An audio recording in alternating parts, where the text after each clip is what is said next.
Lauren and Owen, they don't really fight as a couple. I mean, it probably helps that they're in high school and they're not trying to figure out how to pay taxes together. But even for high school relationships, the two of them, Lauren and Owen, they just seem like they're freaking made for each other. They're both athletes at the school. They both have blondish hair. I feel like that's high school relationship gold. People call them the golden couple, which is a bit of a dramatic label to slap on two 13-year-olds, but they're gonna be 14 soon, and it's just a nickname until they get a text message in a group chat. It's a group chat with Lauren, the girlfriend, Owen, the boyfriend, and this number that neither of them recognize. And the text message reads, "Best day ever." Who is this? Only one of you got voted on homecoming court. This is epic, LMAO. For my non-Americans, homecoming weekend is usually the weekend that football season really kicks off at schools, meaning you have this really big football game, homecoming game. Owen is on the football team.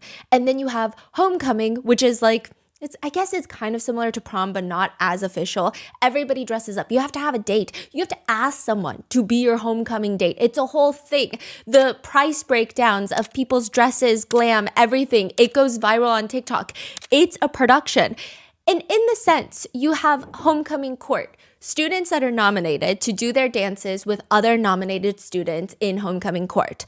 And now this random number is texting Lauren and Owen that only one of them got voted onto homecoming court, which it's pretty clear it's probably going to be Owen. He's kind of like the popular one. But it's weird because how do they even know? I mean, nobody even knows yet. So they respond, "How the f do you know?" "The votes." "How do you know about the votes?" "I know for facts.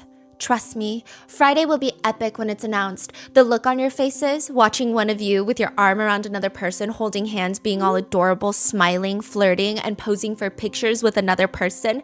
Priceless, LMFAO. Could this be the end of the AKA golden couple? The relationship everyone idolizes?" Okay, this is kind of weird. They text back, "You're jealous. Friday is going to be the most epic day ever, LOL. We'll see who's jealous then, and it won't be me, LOL. Who even are you?" There is no response. By this point, Lauren and Owen, they kind of brush it off. They focus on getting ready for homecoming until another message comes in. "How's the happy couple?" "It's closer to Friday. Nervous, preparing for the end of the golden relationship? How are you going to handle seeing one of you on court posing for adorable pictures with someone else? We hear about how you are the perfect couple, you're perfect together. They envy you both and your relationship. They want a relationship like yours. How you're the definition of a perfect couple and will be the forever couple that gets married. Some of us don't want to hear it anymore. One more thing. I recommend Lauren not wearing his jersey anymore. You'll look like a fool if you do. See you at the game Friday." They are both looking around in the classroom because who the hell is sending these messages? And then another one comes in. "He no longer likes you and he hasn't liked you for a while. It's obvious he wants me. He laughs, smiles, touches my hair. You're a sweet girl, but I know I can give him what he wants. Sorry, not sorry. Owen loves me and I will always be the girl he loves. He will be with me while your lonely, ugly ass is alone." And then another message comes in. "I own Owen's. Cry more, you jealous." Who is sending these messages? Why does it take 2 years for this unknown number to be finally caught? They have the principal involved. They have the superintendent of the school board involved. They have the local sheriff's office involved, and the FBI gets involved. It takes 2 years, and every single day, Lauren and Owen are bombarded with 40 to 50 text messages just like this one for 2 years. Why does this person want Lauren and Owen to break up so badly? All of those theories are going to be covered in this episode, along with this whole case recently blew up because of the new release of a documentary called Unknown Number on Netflix. Now, Unknown Number does not go as deep into some of the other messages, some of the other reasonings that were found in this nearly, I think it was 1,300, almost 1,200 pages of a court document file that we received after a FOIA request, as well as we do have the full unedited body cam footage audio all here. The body cam footage audio I'm going to put at the end of the episode, but there is so much that hasn't even been touched. So let's get into it.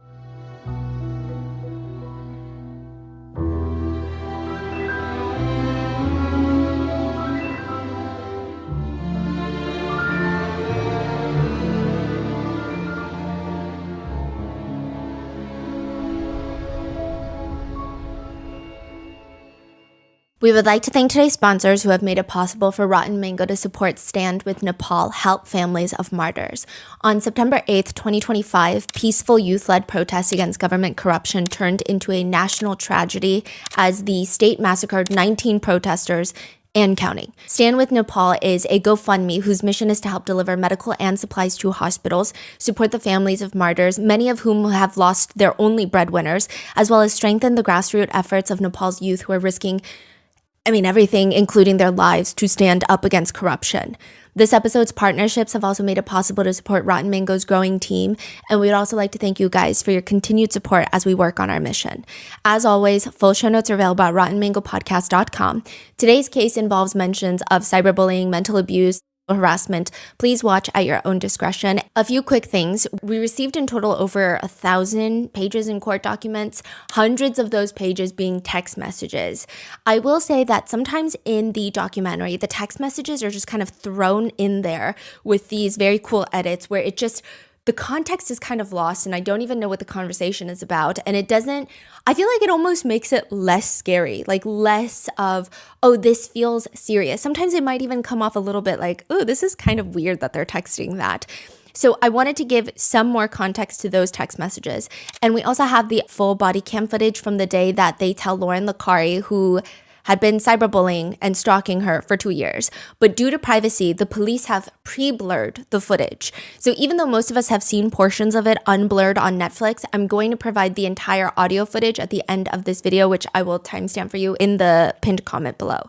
And there's lots of text messages that we pulled from the court documents that it's just a lot. We were also able to talk to Owen briefly. He's a really friendly and sweet guy. I think it's nice to see that he's been able to maintain a positive and kind attitude towards everything.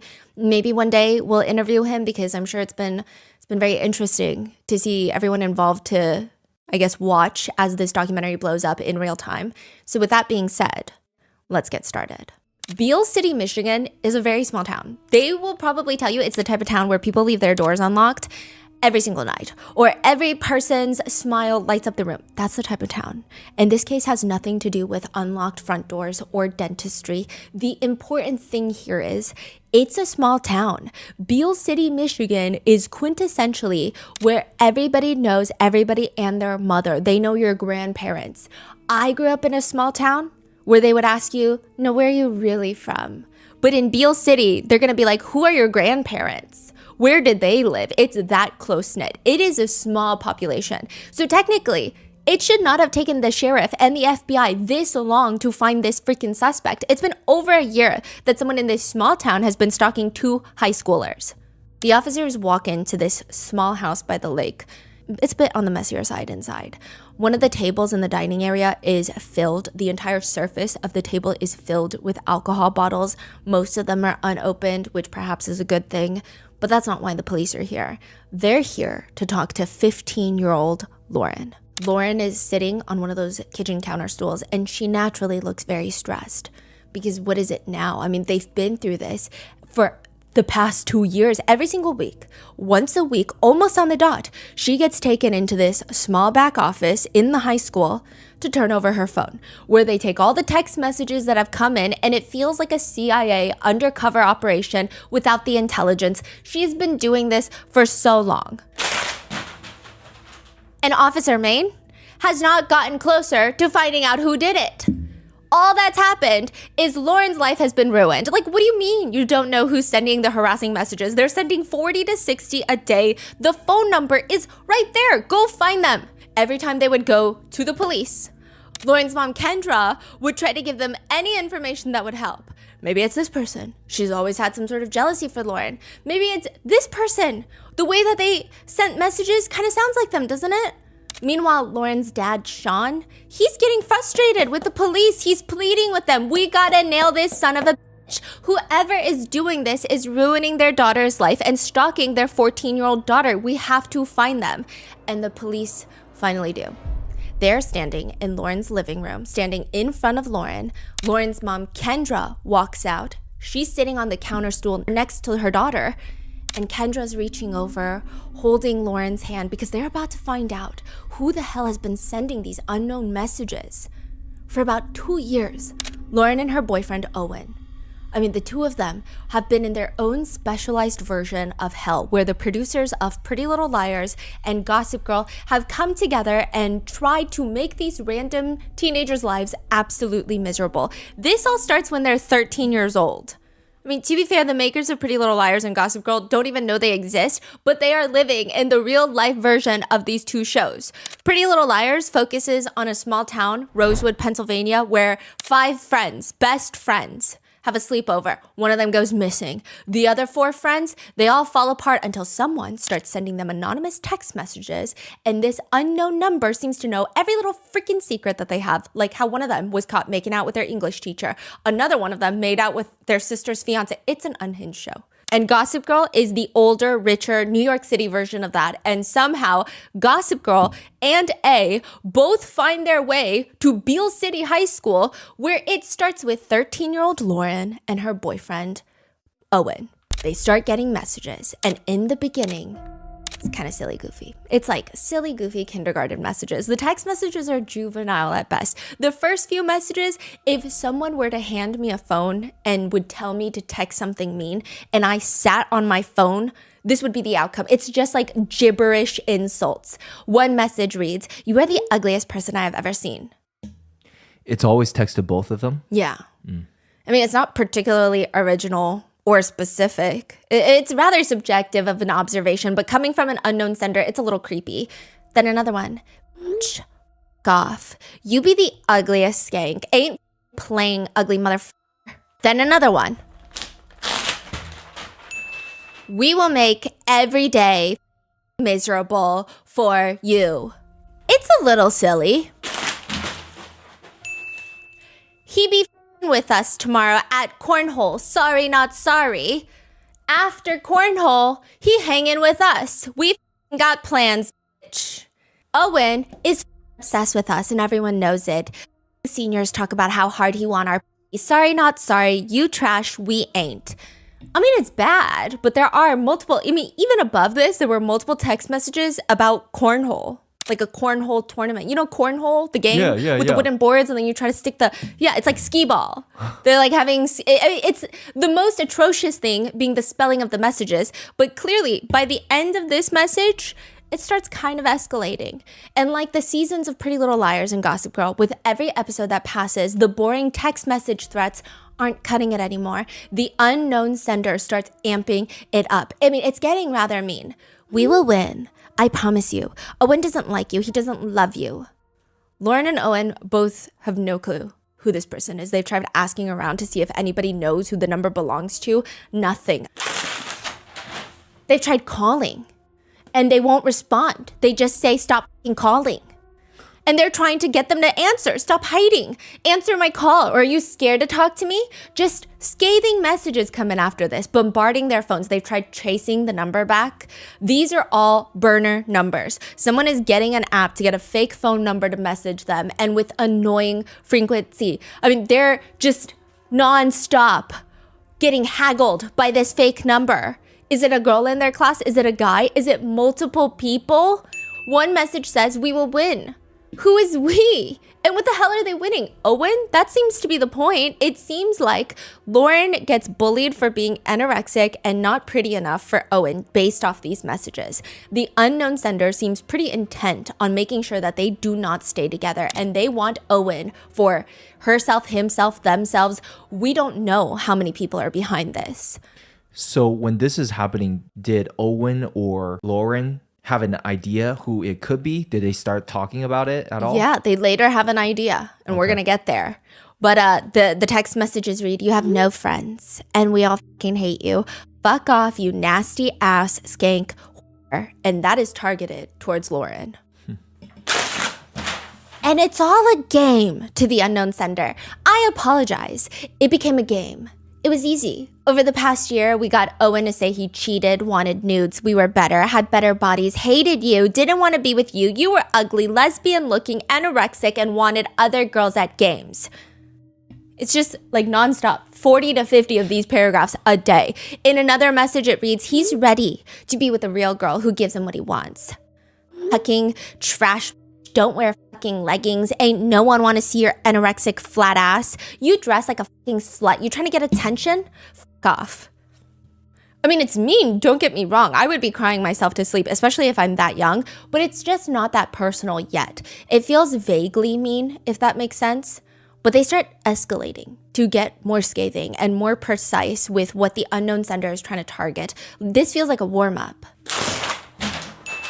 For real, how do you not break up when he says you ugly, embarrassing, mistake, anorexic, worst body, ain't giving him? He wants sex, BJs, and making out. He doesn't want your sorry ass. He wants a real girl, and we will make sure he gets that. Don't come to the game. He ain't want you there. He ain't want to see you. He hates you. Which is probably enough to get Lauren to feel like, wait, I don't know who this person is, but what if there is some truth to it? What if Owen is doing something weird? Then another text message that makes Lauren feel paranoid. We're staying at a hotel with him on Thursday and your sorry ass won't be there. Are you jealous? We'll be flirting and cuddling Thursday and you will be lonely. We're staying with him at the same hotel and he's going to meet us and sneak to our rooms for the night. He wants a hot, athletic, sexy dressing girl, so I'm going to show some off and get down in bed. He hates you forever. Sometimes Owen and Lauren will be sitting in science class. Ding. The messages are coming in. Sometimes it happens at 3 a.m. Ding. The messages are coming in. Ding. Hi, Lauren. Owen is breaking up with you. And so Lauren and Owen, they try to talk to the principal to see if there's any sort of way to try and track down who's sending the messages. Some of them are coming out during class time, and it seems like whoever is sending this knows what Lauren is wearing in class, knows all of these things about the kids' lives. The principal decides, here's the best plan that we can come up with. Anytime you get a text message from the unknown sender, you text me the timestamp on it. So if the message comes in like 3:20 p.m., you text me that. I will go through the cameras on the school campus to see who is on their phone at that time, which means we've got our guy, right? Or gal, whatever. We have our person. They start that. But it's quite tedious to go through all the cameras. And not only that, the school doesn't really have a policy against the usage of phones. So it's hard to tell which students are sending text messages to Lauren and Owen, which ones are just texting, which ones are browsing YouTube, which ones are on TikTok. You can't see it. So it's kind of moot point. It's like with every precaution that they try to take or every step that they get closer to figuring out who it is, the menacing nature of the texts increase tenfold. Hey, Lo, Owen's saying you're a worthless fuck in his life. You never meant. You fucking ruined my life. You biggest regret and mistake ever. You the ugliest hoe. Then another one. No one ever want your anorexic flat ass and tits. No dude ever touching that you nasty slut. His life would be better if you were dead. Dead. Hashtag bang bang. Hashtag suicide. Whoa. Owen wants you dead today. Jump off a bridge. Like, how long has this been when they start texting these type of messages? A few months in, but it goes on for a long time. Whoa. Kill yourself. Project Slammer is a CIA project where the CIA goes into prisons and they interview over 40 incarcerated former CIA spies. And they try to figure out what makes them a traitor, what makes them turn on the CIA and give information to foreign adversaries. Why do you commit treason? The big one is obviously narcissism. There is a huge money gain element there, but typically it takes a narcissist to become a spy. They also typically like to think of themselves as bigger than a regular employee, someone with a bigger purpose, and the rules and consequences of, literal treason don't apply to them, so it should be fine. But that's not really new and riveting information. Like, they can't really find who's a narcissist in the CIA. And I'm sure they can, but that doesn't mean all of them are useless traitors. Most of them are probably useful intelligence agents. They've also identified the most critical time point in which someone could potentially become a mole. They already have to have some sort of personality dysfunction, like narcissism. The ease of opportunity has to present itself. Nobody's going to go and hunt down the opportunity to become a traitor. And 3, they have to have an acute life crisis. I thought that was so fascinating. So it's not the biggest life crisis. It's a middle of the road life crisis. It could be a small professional humiliation, a small to medium-sized financial obstacle. It's not bankruptcy. It's like You are now $10,000 in debt because of gambling. Why is that so crucial for this to happen? Acute life event means that it has the ability to throw that type of person off and make them vulnerable into making very bad decisions or feeling like they're meant to do something bigger in life. If the life event is too big, they usually don't have the mental capacity to become a traitor. So it has to be like a medium-sized life event. So for example, if a parent dies and it's not sudden, it's like old age, that's an acute life event because everyone is under the impression that your parents are supposed to die before you do. But if their child dies, that's too major of a life event. Fascinating. Yeah. It's interesting. So it's like a life event that shakes them up, but it cannot be so big that they're so shaken that they cannot become a mole. And a lot of the ways, I'm sure the CIA has got advanced ways on figuring out who's a mole. Like, when they had Robert Hansen find the mole in the CIA when he was the mole. So like super advanced. Yeah, I think we covered that case. There was a guy named Robert Hansen. He was working with the Russians. And he's like, oh yeah, let me go find the mole. He's the mole. Huh. But one of the easiest methods that even the Kardashians will employ is the planting of false information. That is what the Beale City high schoolers start doing. They run their little own psyop. The inner circle close to Owen start their own find the mole operation, starting with the classic strategy. Share select information with person A and only person A. See if it ends up in the chat. Share information with person B and only person B. See if it ends up in the chat. And that's how you find the mole. But if it's one of them, well, then what do you do? And there's major concerns now because the messages are becoming so relentless, so vicious that it feels like it's about to amp up into two things. Like one of two things is going to happen. One, Lauren is going to self-exit after enduring endless torture and harassment by some random number. That is a huge concern. And two, whoever this person is, what if they snap? Yeah, what if they go from text threats to something a lot more physical? And clearly, they're in the vicinity. Lauren will sometimes fight back, responding, stop, please, you're jealous, and you can say whatever you want. I don't care, and I don't care what anyone says or thinks. I will wear his jersey proudly every day. Other times, it feels like something bad is going to happen. I'm assuming they already reported to the police immediately from the beginning, and the police just could not figure it out, right? No, the police are doing once a week meetings at the school with the kids to get all of the text messages. And it's getting bad because Lauren is starting to lose steam. She's writing things like, please stop. I'm begging you to please stop. Like, what do I need to do for you to stop? I honestly can't take it anymore and will do anything you want if you will please stop. And they don't stop. More messages come in. Girl, he said he don't need you to be here. His life better if he never met you, girl. He hitting us up like crazy today. He'd been messaging and flirting and he was hitting us up from a hotel at Ford Field and he's talking. He said he's cheating and moving on to a new girl. He was stupid to be with you. You suck. He wants hot, athletic, sexy dressing girl. Not you. Then a message is sent to Owen. She don't deserve the air she breathes. She's a pointless human. This has been happening for 2 years. Sean, Lauren's dad, is saying there are lots of bad changes in Lauren. I mean, she's not as active with basketball. She used to love basketball. She never wants to go to school. They have to force her every morning and they get into fights. Lauren's mom, Kendra, has had a softer approach. She tries to tell Lauren, I told her to just keep being her and just not even worry about anything, right? I didn't believe anyone would actually do anything harmful. It doesn't matter anymore though, because with the help of the FBI, the sheriff's office has finally caught the person threatening Lauren and Owen. And if you guys watch the documentary, you already know. Lauren and Kendra are sitting on the counter stools with Kendra comforting her daughter, Lauren. This is like police cam recording, rolling. Yeah. Even though she knows that Lauren is about to find out that the entire time the unknown sender had been inside the school every single day, taunting Lauren, watching her, texting her. Not in the same classroom as Lauren, not even the same grade as Lauren, but in the school, in one of the back staff rooms, the unknown sender had been sitting there talking to the principal about how to stop the harassment. Because the unknown sender is Lauren's own mom, Kendra.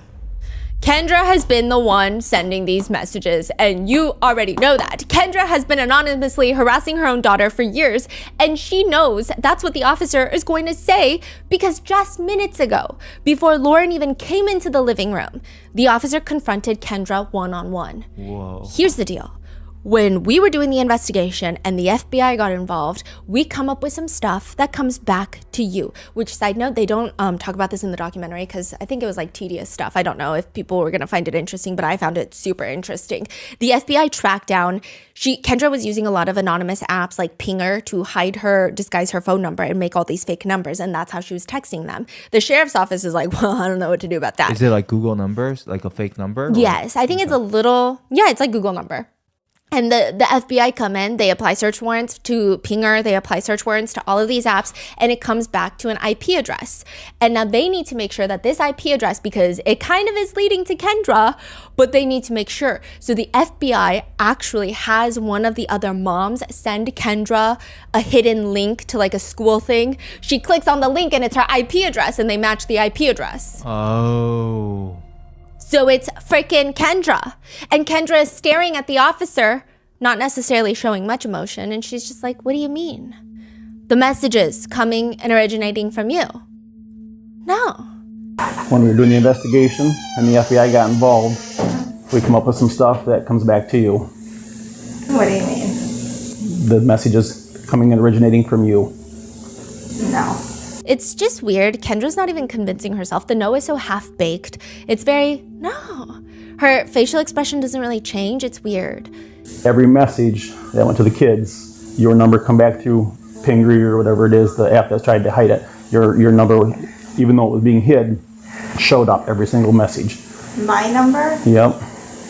Does she really think she could have got away with FBI getting involved? Yeah. And she says, my number? Yep.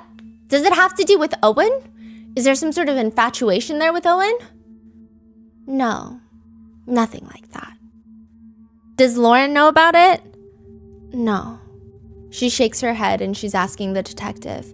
I really don't want her to. It doesn't look like going from here. Because the thing is once this is out there, like, I don't know how she can go to school. The officer is like, yeah, well, there's no way around it. So we're going to bring in Lauren. We're going to sit her down and talk to her. And she's about to finally hear who the hell has been threatening her and encouraging her to self-exit, calling her all sorts of nasty names, trying to steal her boyfriend for the past 2 years. The officer starts. Mom just got wrapped up into this mess. Mom got wrapped up in some stuff? What does that mean? The text messages. He's kind of vague about it. Oh. In the Netflix documentary, he doesn't even really say the text messages. In the unedited audio, he mentions the text messages like once. So it's pretty clear that Lauren kind of understands it's about the text messages. Oh, okay. Mom just got wrapped up into this mess and continued on blasting these text messages and stuff out. I know that's probably confusing as heck and why, but sometimes when we're not thinking straight, we do some things that aren't right. Lauren's mom, Kendra, reaches over and puts her hand on Lauren's thigh in a show of comfort. But if you listen carefully, like, why would they need a search warrant for Kendra's phones? I think Lauren is slowly putting everything together. I will say the officer is just oddly vague about the whole thing. And Lauren is like piecing together. She's glancing around. Oh, so that's how he unveiling the information. Yeah. That it's your mother. Yeah. But all he says was your mom being wrapped up in some stuff. Text messages. So we have search warrant. We found stuff on her phone. So Lauren is like slowly piecing it together. We're going to take her phone and stuff. You know, sometimes when we're not thinking straight, we do some things that aren't right. Your mom doesn't want to get this out, but it's going to be public information. By this point, Kendra is up on her daughter. She has her arms wrapped all the way around Lauren, like she's like a sloth trying to climb a tree. She's resting her left cheek onto Lauren's head, kissing her forehead, wiping the baby hairs from her forehead. What? So what a weird course of action when Yeah. you were just exposed for harassing and abusing your child for years. And the officer is like, she said you had no idea what was going on, and I believe that. What has to happen now is I have to make sure you and your mom are safe before I leave. So I'd like you to call your dad, and maybe he can come home and meet with us, okay? Kendra reaches over and grabs Lauren's hand, almost as if she is the one needing comfort. Now, Kendra is a part of the Netflix documentary Unknown Number, which is interesting considering the call is coming from inside the house, literally. But when Kendra sits down, she has a very big reason to agreeing to all of this. She just wants her side of the story to be heard. She says, you guys are gonna think I'm the crazy lady. Every single one of us makes mistakes. Not a single one of us has lived a perfect life. And realistically, a lot of us have broke the law at some point or another and not got caught. I'll be honest, I'm sure people drove drunk, haven't been caught, right? But again, if you get caught, you're in the same situation I'm in, but for a different thing. So I do feel that people lose sight of that. I know to some, I'm a headline, I'm a villain, I'm a bad mom, I'm a whatever. But that's because, one little piece of my story, they don't know my whole story. And she explains. So the messages stop for a little bit and they pick back up. In my mind, I'm like, how long do we let this go on? So to give you some further context, an unknown sender starts sending harassing text messages to Lauren and Owen. And then they stop for like 11 months. They stop sending any messages. And then all of a sudden the text messages pick back up again. And this time it's 40, 50 a day for a year. Kendra is saying that she never sent the original messages. Oh, really? Yeah, we're going to get into that later. More on that later because nobody believes you, Kendra. But she says after 11 months, she picks up where they left off by sending harassing threats. And her reasoning for this is very simple. She wants to catch whoever sent the first original text messages. She wants to find out who they are, so she's going to send more messages. She says, what do I do as a parent? Honestly, the best way would have been to stop it by shutting her cell phone down, right? But then I was like, well, why would she have to do that? Why should I have to get her a new phone? Like because of someone else's actions, right? I really wanted to get to the bottom of who it was, right? And that's when I started sending the text messages to Lauren and Owen. I was sending the messages in hopes that maybe they would send back asking, is this somebody? Is this so-and-so? To just kind of give me something, right? Oh, this person is crazy. Yeah. Oh my God. When is she saying this? When she's getting... In the Netflix documentary. Like this is with the police at the police station? No, or just sitting at home? This is like after she's a free woman and she's sitting down with Netflix. Oh, wow. She made up this really, nobody even freaking will believe 1% of the reasoning. And she's like telling it with full chest. Yeah. And all the IP addresses lead back to her and only her. So. Oh my God. It doesn't even make sense. No, it doesn't. Her reasoning doesn't make sense. But she says, I was also hoping that as maybe they talked about the messages amongst their friend group and stuff, that something might come up that could help pinpoint, where they were originating from. I started in the thoughts of, we need some answers. And then it just kept going. It was a spiral. Kind of a snowball effect. I don't think I knew how to stop. I was somebody different in those moments. It was like I had a mask on or something. She starts spending 8 hours a day sending these messages to harass her daughter and her daughter's boyfriend. It becomes her full-time job because she lies about having a job. She gets let go of her job and lies about it. She never tells her family that she's been let go of this job. And for a year, she pretends to go to work, but instead she is sending messages. What's her job before? She used to be an IT specialist at Ferris University. She was let go, and now this is her full-time job, sending messages. And she Wait, I'm so sorry. Yeah. Okay, they're not in the university. No. Is that the acute life event that you were mentioning, or it's unrelated? It seems like it's one of them. Isn't that interesting? She got fired. Yes. For what reason? She spent too much time on her phone on texting and video calling and calling people that were not work related. Wow. So she gets let go. And this becomes her full-time job, sending messages. And she's saying that she's doing this to catch the real person that sent a few messages 11 months ago. Meanwhile, she's over here texting Owen and I down to suck finger fuck. His and fingers, my and mouth, making me creamy.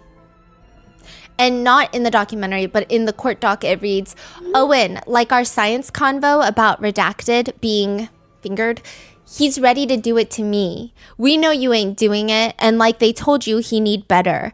I will be that girlfriend for him and give him it all.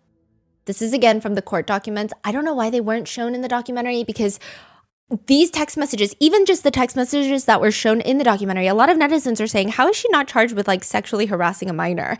But those text messages in the court documents are worse. Another text message from the court doc, again, reads, these are 13, 14-year-olds.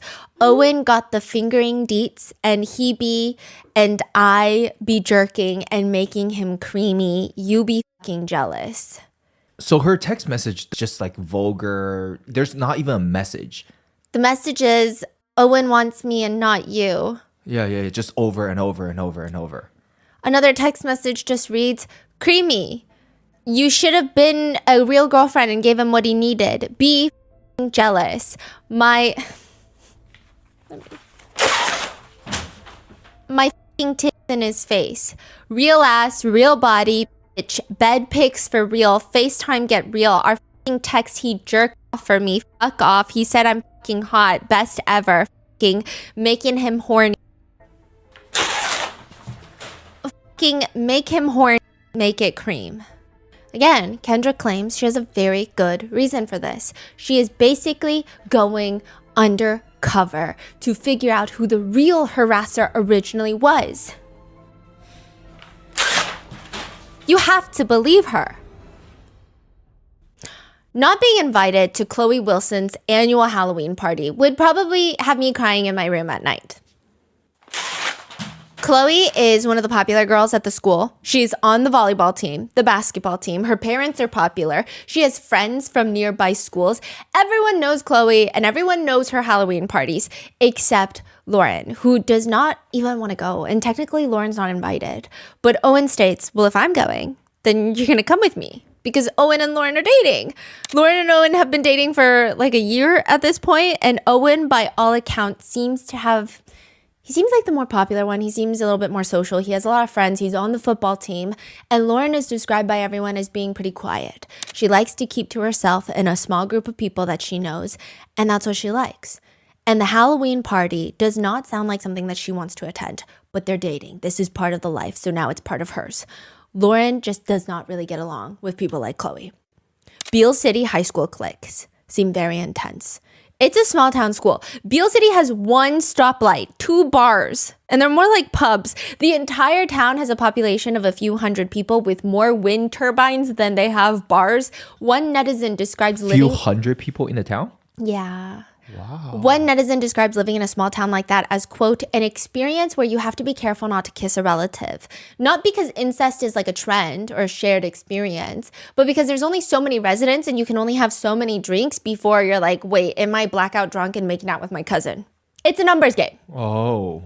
Huh. Lauren describes living in Beale City as a really small school in a really small area and everybody knows everybody. I feel like you're going to absolutely love living there or you're going to loathe it. It's cute. If a local is diagnosed with cancer, the whole town will start a meal train and sell shirts that read, "Nobody fights alone." And there's only about 30 kids per class. Meaning Lauren's class that she's graduating with consists of about 30 to 50 students. The entire school building is K through 12, all in one building.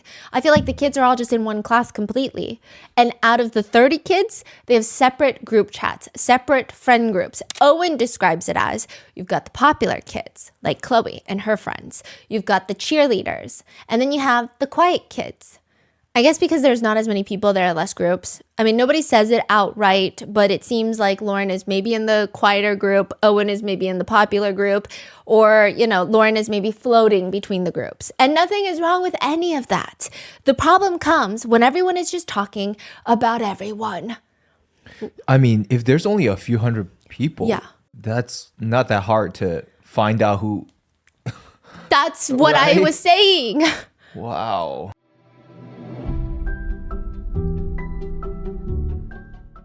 I love going into my tagged photos to see some of the most beautiful crafts that you guys make and tag me in. Some of you guys have like the cutest small stickers that you make to, I don't even know how you print those, to handmade jewelry, just amazing stuff. I would love to support you guys in the way you deserve. So if you are waiting to start your own small business, this time is now.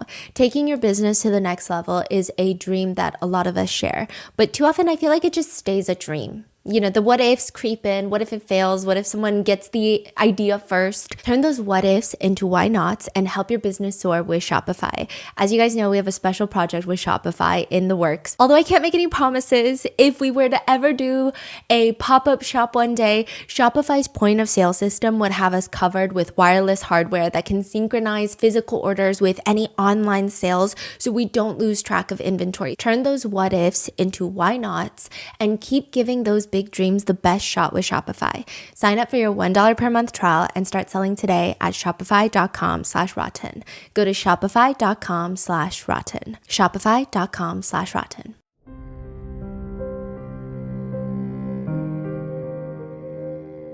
One of Owen's childhood best friends and fellow potential popular kid is Sophie. And she says, no one really has anything better to do than talk about other people. Like even the parents, like they talk about us, teenagers, what we're doing. And I feel like that's kind of a toxic thing that gets passed down. One netizen concurs by writing a review on Beale City High School on niche.com, quote, parents are great, but some care too much about the athletic sphere. The parents are really involved. Owen might say that they're too involved. And even the parents want to talk to the other parents about the kids' drama. The parents have drama themselves. It's kind of a mess in a lot of small towns, and Beale City is not immune to these social circles. But it seems by all accounts that the popular kids are going to be the ones in attendance at Khloe's Halloween party. And this is when the first text messages come in. One of the first messages from the unknown sender to both Lauren and Owen read, did Owen say anything to you about what's going on? If he didn't tell you yet, I will. Owen and I agreed and thought it would be a great time for Owen and I to get together and officially hook up. You are not being invited because we want this time together. He's coming to my house on Halloween too and is giving me his sweatshirt to wear. You're a sweet girl, but I know I can give him what he wants. Sorry, not sorry. This is sent to Owen as well. Yes. It's obvious he wants me. His attention is constantly on me. When was the last time he paid attention to you or acted like he likes you? He is never with you, nor is he ever talking to you. He's always with, quote, other girls or texting and talking to me. He's constantly hitting on me. He laughs, smiles, touches my hair, picks at me, and crushing hardcore for me. He always wants to be near me and involved in our conversations. When has he ever acted like that way to you? Don't be jealous when I wear his sweatshirt and jersey. Not sure what he told you, but he is coming to the Halloween party and we are both DTF. If they were 13. Yeah. He wants nothing to do with you. He thinks you're annoying and an ugly ass and wishes you would leave him the fuck alone. I feel like these text messages are literally a Gossip Girl episode. Why do you think he's on his phone all the time talking to me? It's obvious he does not want you in his life. He talks about you all the time. You didn't get invited to his football game. I did. You didn't get invited to his house. I did. You didn't get invited to sleep with him. I did. I'm spending the night with him. I'm sharing a bed with him, not you. He's comforting me, not you. You didn't get invited to be with him in the hot tub. I did. Then another text message reads, I hope you finally get the point. He wants to spend time with me, not you. We will keep making you look stupid. He promised to keep flirting with me and I promised to do it all in front of you. He wants to see you run out of school crying. He fucking hates your ugly anorexic ass. What the hell is that? Lauren is so confused. Owen is reassuring her that he is absolutely not DTF and has no clue who this person is. Owen thinks it's maybe one of the quieter kids because they're more, quote, techie, but clearly somebody is just messing with them. At the Halloween party, they start going around and asking around to see if anyone knows the number or if someone sent it as like a sick joke. Nobody fesses up and they move on for 11 months. Nothing happens. Kendra claims these Halloween messages were not sent by her. She said, not those ones. I did not. It wasn't until way later. 11 months later, the messages start again, and I feel like they're way, way, way, way worse. And we're going to go through a lot of the text messages, the ones from the Netflix documentary, the ones from the court document. They're all going to be in here. And we're going to go through the messages while we go through the theories of why Kendra did this to her own daughter. Because I feel like Netflix kind of at the end threw out a reasoning of why Kendra did this, but a lot of netizens are not even convinced by that reasoning. Some people think it's got to be something else, and there's actually a lot more theories online and text messages supporting those theories will be included when we get to them. But one thing is 1,000%. All the roads lead back to Kendra. 18 months into the messages, terrorizing the entire school. By month 18, I mean, everybody knows about this. By like the first month, everybody knew about it. The principal, superintendent, the sheriff, everybody's involved. Kids are pointing the finger at other kids. The parents are pointing the finger at kids. It's not until April 2022 the FBI gets involved. And like I said, all the IP addresses, even the beginning ones that she claims she absolutely did not send, were all sent by Kendra. So why did she do it? Theory number 1. Kendra is jealous of her teenage daughter, Lauren. Sick to her stomach, green with envy level jealous. One message reads, Lo, which is Lauren's nickname, you be jealous when he's at varsity game today. He ain't wasting time seeing you suck. He knows you suck. You the worst. You for real need to quit. No one wants you playing. Ain't no one sad. Break an ankle. It's interesting because usually when there is jealousy from mother to daughter, the mother wants the daughter to do well enough to reflect well on her own parenting, but not so well that the daughter outshines the mother. Basically, this experience, this is a Redditor. My mother always wanted me to be pretty, but not too pretty. Like I had a cute, tiny waist. So if I wore a belt that defined my waistline, she told me I looked like a slut. It's interesting. Some psychologists have said it's like a narcissistic mother views their daughter as direct threats. Anytime they look at their daughter, it is a reminder of their youth and a reminder of the mother's own aging process. They want to provide more freedom for their kids because that makes them look good amongst their friends, but they also resent them for having a better life than they did, so they want to take them down. Another message reads, you have no friends. You fucking suck cock for guys to talk to you. You fucked up. You treat him like shit. You don't get with him in bed. You don't sneak out with him. You fucking dress awful. Ain't no guy want that. You look like an anorexic toddler. That ain't sexy. It's embarrassing. You need to do something about that. You need to change your face, hair, body, clothes. He agreed. He won't give you his jersey to wear. He ain't wasting no time. No waste of space mistake. Ugly anorexic toddler wearing his shit to embarrass him. He ain't proud of you and wishes he never met your sorry ass. He said it looked better on a dog than you. Embarrassed when you wear it. That was from the court document. Perhaps Kendra is just jealous that her entire role that she now sees it is, and this is not me saying it, but maybe she just sees herself as a mom now. And Lauren is maybe entering what Kendra believes are her prime years, high school, college. Kendra's cousin was interviewed for the documentary, and she said, Kendra is very fun, very outgoing, the life of the party. She likes the attention, I think. If she were here right now, so she's being interviewed by the producers. And like she says, knows the whole thing. And she says, if Kendra were here right now and you're talking to me, you're interviewing me, she would be dancing over there to try and get your attention, to get you to look at her. Now she suddenly has kids and she's a baseball, basketball coach for Lauren. One report states that while Lauren is quiet, Kendra's like the cool mom. People say that she would gossip with the girls, literally high school girls. During softball or basketball practice, students would film her dancing to Sir Mix-a-Lot and doing cartwheels down a hotel hallway when they would have away games. Fascinating. Another odd thing is Kendra would show up to the school to comfort Lauren, but would use it as an opportunity to get close with the other high school girls. She would tell classmates of Lauren's that she's bringing a change of clothes for Lauren because the person texting was making fun of her shirt, so she feels insecure. She's texting it, and she's bringing a shirt. And then now she's getting sympathy from all these high school girls that are like, oh, Miss Lakari, I feel what so a great bad. mom. Yeah, that's so Wow. sweet of you. And even if she wasn't, why would you even consider text or telling someone when the bully is supposedly in the classroom and could use it against your daughter? Or another time she'll text girls in Lauren's class saying things along the lines of, can you go to the bathroom and check up on Lauren? She just texted me that she's crying in the stalls. Or she would talk to other kids about how stressed she is, about how stressed Lauren is about these text messages.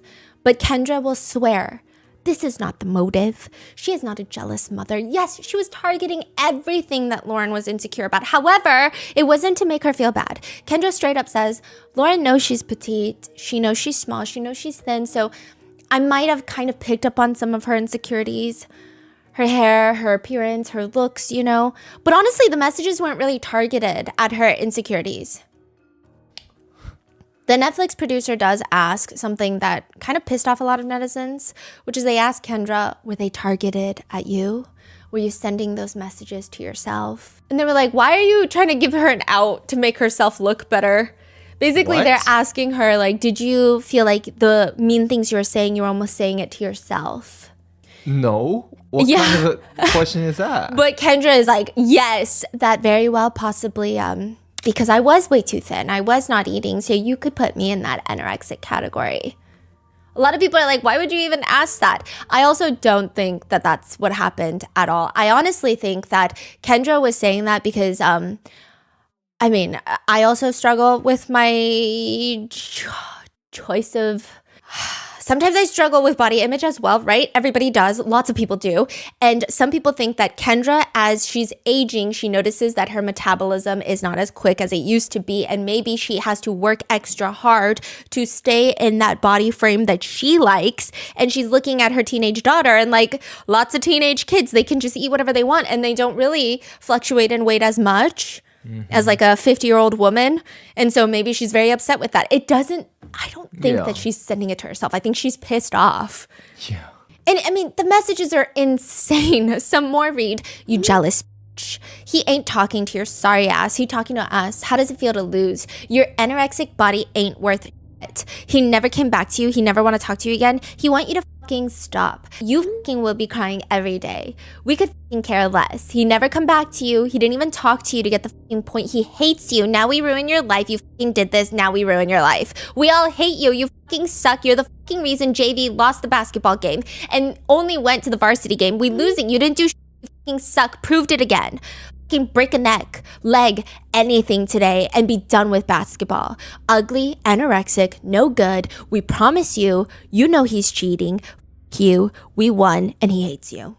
There have been times that I have just been like deep in the trenches of unsafe lands where I just know all the occupants, all the residents of this online territory hate my existence. And I will go in the trenches, knee deep in the pure hatred spewing out in the comments against me. Mind you, not to give any of those people, like very aggressively hateful people, any grace. But those people, they don't even know me. I don't know them. I don't personally care for them. I have no interpersonal connection with them. And they still don't say such vile shit. Like, it's crazy. I know it sounds immature at times, which is why I think people aren't taking it as seriously. Well, they are, but it's not. They don't think the messages themselves are that detrimental. I think more people are focused on the fact that Kendra is crazy. But these messages this is like a freaking bombardment of hatred. If you look at maybe one message, sure, you could say it's goofy, but then when you look at thousands of them coming in nonstop, it's like suffocating. There are even Photoshop pictures with vomit emojis thrown on top of Lauren's face, writing words like skank and all over the photos. And it's interesting because even a mean girl in high school will probably not have this level of bizarrely immature, pure hatred. And for Kendra to have that against her own daughter is bizarre. And I say immature hatred, not because I don't think it's immature in the sense of, oh, this is dumb, but in the sense of like, this feels like jealousy in the purest form. It's not even complicated jealousy. You know, sometimes with jealousy, it's like, I want my family member to do well, but I get slightly jealous because I know when they do well, my parents will inevitably compare me to them and then put me down. So their happiness does directly impact my happiness. And it's like, it's a little more complicated. This, pure jealousy. Mm-hmm. It's weird. And she's just so mean. One text message, not in the documentary, it just says, you're no one. Off. Lauren doesn't respond. So she texts, speechless. Keep it that way. Another one just responds meanly. Hey, bitch, how you lunch? LMAO. Wow. Huh. One part of the court document reads, the texts go on to suggest that she is losing her peer group and that no one likes her. The effect of these messages have on a teen is devastating and will create lifelong trauma. Learning that this was her own mother that perpetrated this crime only exacerbates those effects tenfold. Wait, did her dad find out? Yeah. And what was all of that reaction? We'll get into it. Okay. He was devastated. One netizen comment reads, she was obviously jealous of Lauren. Like, be for real, Kendra. And of course, netizens have taken to armchair diagnose Kendra. Is it narcissistic personality disorder? But people are also arguing everybody has that these days, according to the internet. So like, what does that even mean anymore? Some people are saying, is it borderline personality disorder? Others are arguing, again, everybody has that, antisocial personality disorder. But the one that's being more seriously thrown around in this discourse is histrionic personality disorder. HPD is usually characterized by a pervasive pattern of excessive emotionality and attention-seeking behaviors. People who genuinely are annoyed not being the center of attention, they will act in strangely inappropriate sexual ways in front of even coworkers just to get attention that they crave. Basically, another disorder that people like to slap typically on women on the internet, but usually incorrect. It's not that common to have HPD, but I do see how in this specific case, some netizens are coming to the theory that Kendra has it. Firstly, it's one of the nicer diagnoses that you can give her. The other one just being like a pervert pedophile. But they're basically saying Kendra is the type to pretend to faint or get sick at everyone's birthday parties. And maybe that goes hand in hand with the jealousy that she feels for Lauren. The speculation online being that she cannot stand not being the center of attention, and she's being outshined by her daughter. I will say that HPD does have a very strong stigma because I think the need to be the center of attention and it comes off as someone who is very vapid or vain. But one good comparison that people have with HPD is they say like a character is like Harlequin. It's not like, I just want everyone to look at it. It's usually connected to some deep desire to feel accepted, and they just go about it in ways that could be slightly destructive to themselves. Nevertheless, a lot of people believe Kendra might have HPD, which does not excuse her actions, nor does it mean that someone with HPD would do something like this. It's just part of the discourse. A lot of people point to the way that even at basketball games, she's like doing the cartwheels with all the teen kids. Like, it's weird, but at the same time, she's bullying her own daughter for her basketball performance. Text messages read, LMFAO, 2 points. You suck. With one comment reading, she was jealous of her daughter. I mean, she was pretty good. She was pretty good at sports, was the number one couple at school, and her mom envied the attention she got. So she tore down the town in order for her daughter to have a greater need for the mom in her life. Classic narcissistic abuse. Oh, another thing that was just so jolting. In the court documents, Kendra kept a screenshot of all the text messages organized on her desktop. Literal PDF files of text messages. Like the thousands of them? Yeah, a lot of them. And then another folder just titled Snap. It has all of her login history for Snapchat. And then she has a folder that was titled just O, and it was a letter to Owen, which was not included in the court document for privacy reasons, obviously. But it's weird. We're going to touch up on that later. So that's theory number one.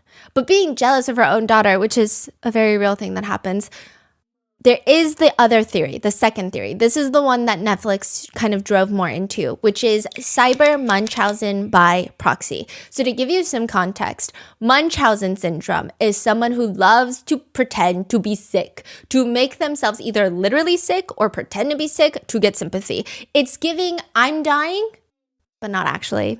I just like that you're nice to me when you think I'm dying, and I think I look really good in a hospital gown. Munchausen by proxy is when a caretaker makes their caretaking subject, usually their child, sick.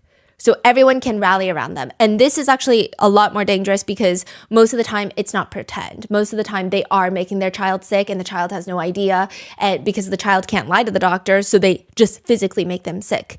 These are the people that like to wrap their little cardigan around them and cry in the hospital waiting room. It's very terrifying. It's, my poor child is sick, and I'm secretly poisoning them.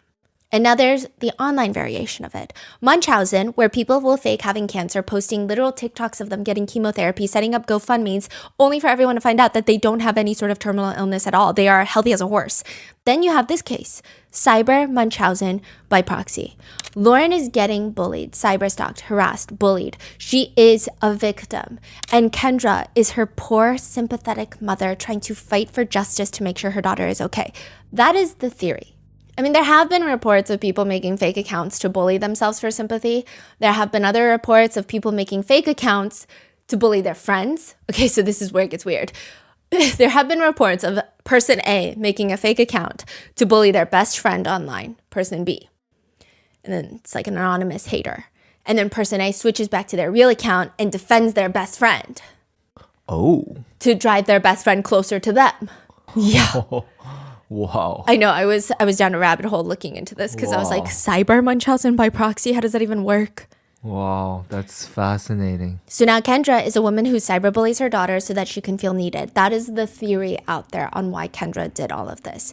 Kendra's cousin says, Kendra has been always an attention seeker, but when it comes down to it, she's always a good person.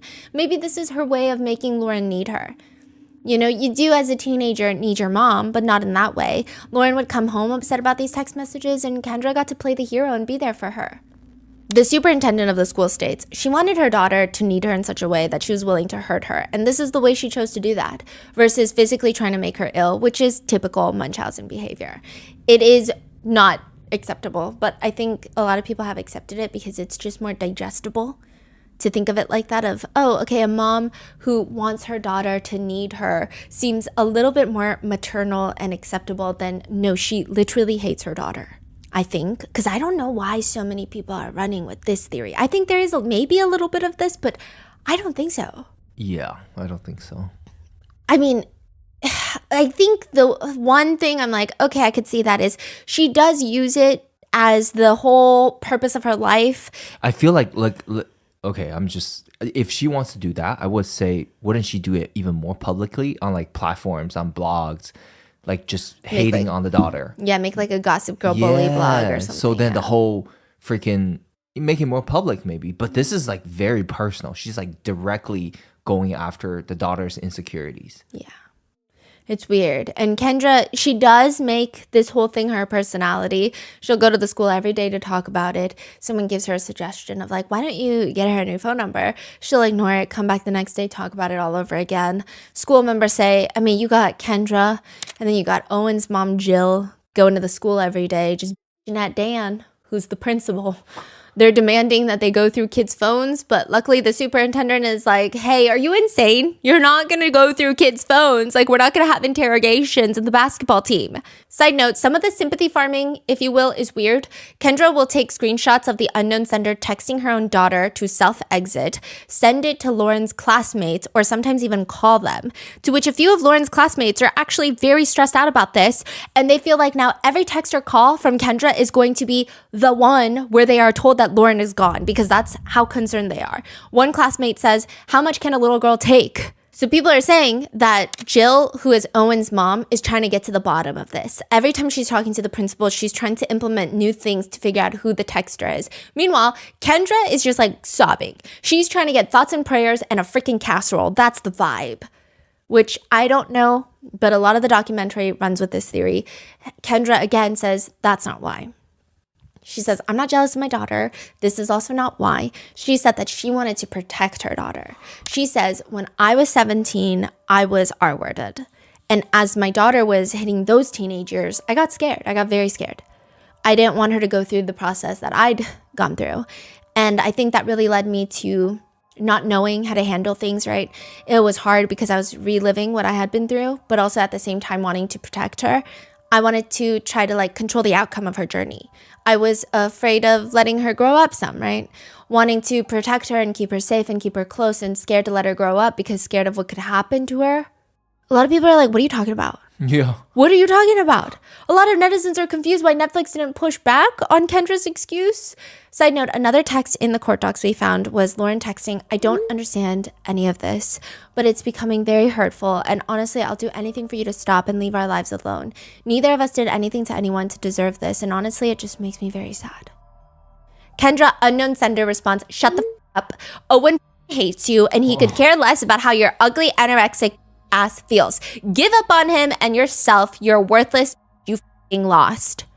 We will see when you get caught, and I hope you know our lives and feelings are not a game at all, and it's sad you act like you're proud of this, and I might be worthless or whatever you're calling me, but you're not worth my time, so please just stop.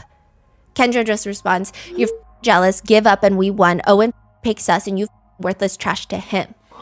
One netizen comments, I think she texted her daughter hurtful things. She was projecting her own insecurities onto her daughter. The mother felt worthless, losing her jobs, and probably felt like self-exiting. So she texted her daughter to hurt herself. And maybe she was jealous that her daughter was having happy teenage years, carefree teenage years, while she was not. Then there is another theory in the documentary that's touched up on for like 2 seconds, which is Kendra was obsessed with Owen. So like the jealousy of her daughter is stemming from the fact that she's jealous that her daughter is dating Owen.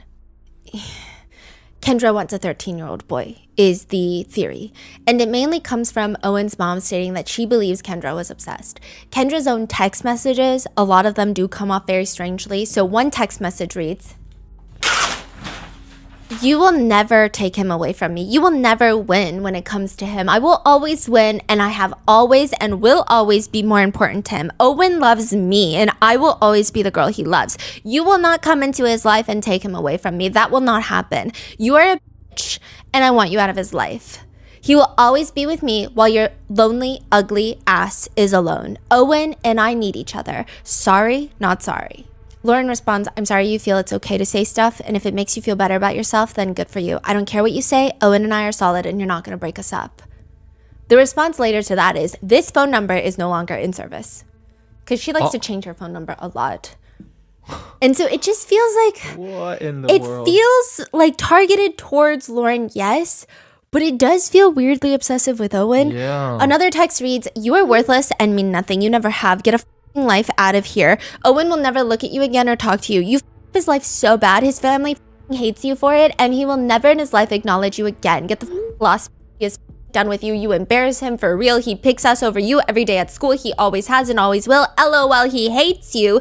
You embarrass him, make him miserable. He avoids your sorry ass all day. You see him pick us over you for real. Your worst girlfriend. He wants zero with your sorry, ugly, anorexic ass." It just feels like some sort of unhinged weird obsession. A lot of people say that it just feels like jealousy in the purest form, saying things like he wants sex, BJs, and making out. Again, this is sent from a middle-aged woman to a 13-year-old boy and to her own daughter.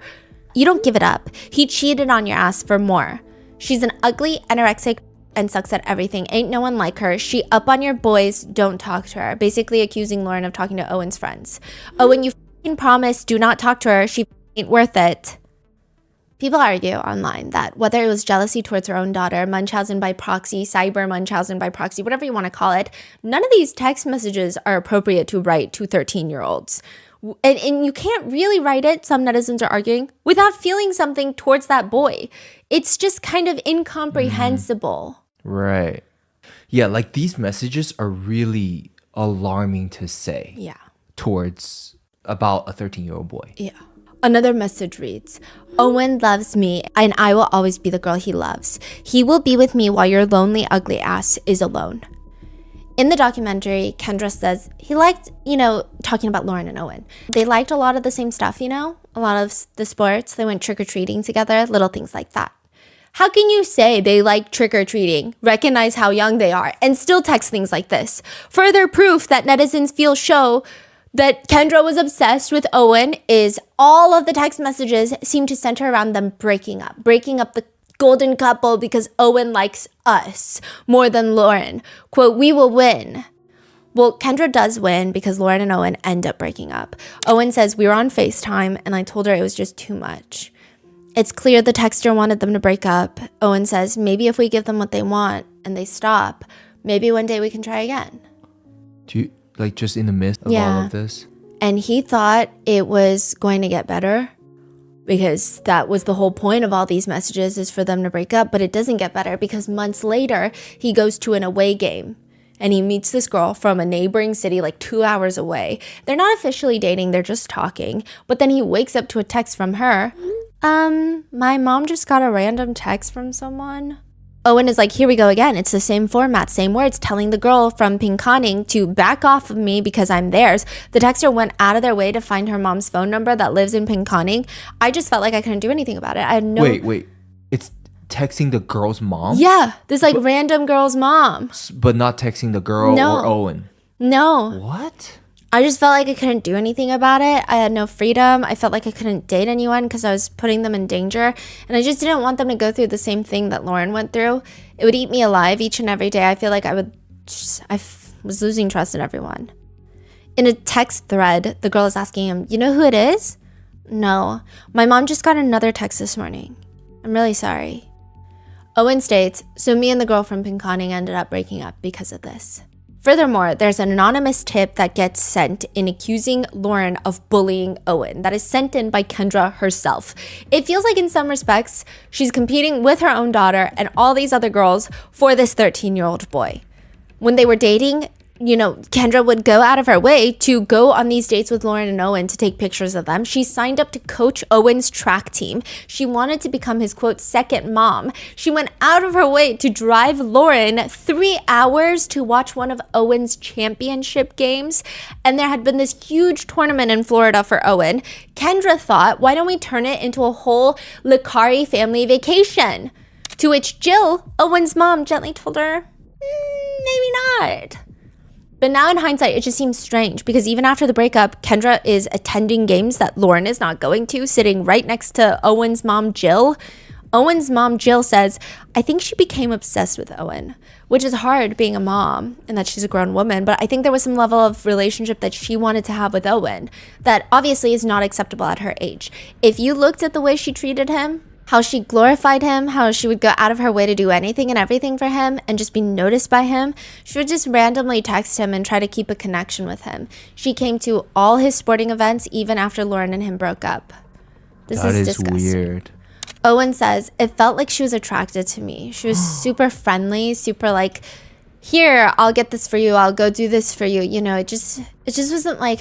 It wasn't like it was my girlfriend's mom. It felt like it was something more. She would do things for me. She would cut my own steak for me. It was just to the point where it was just like almost too weird.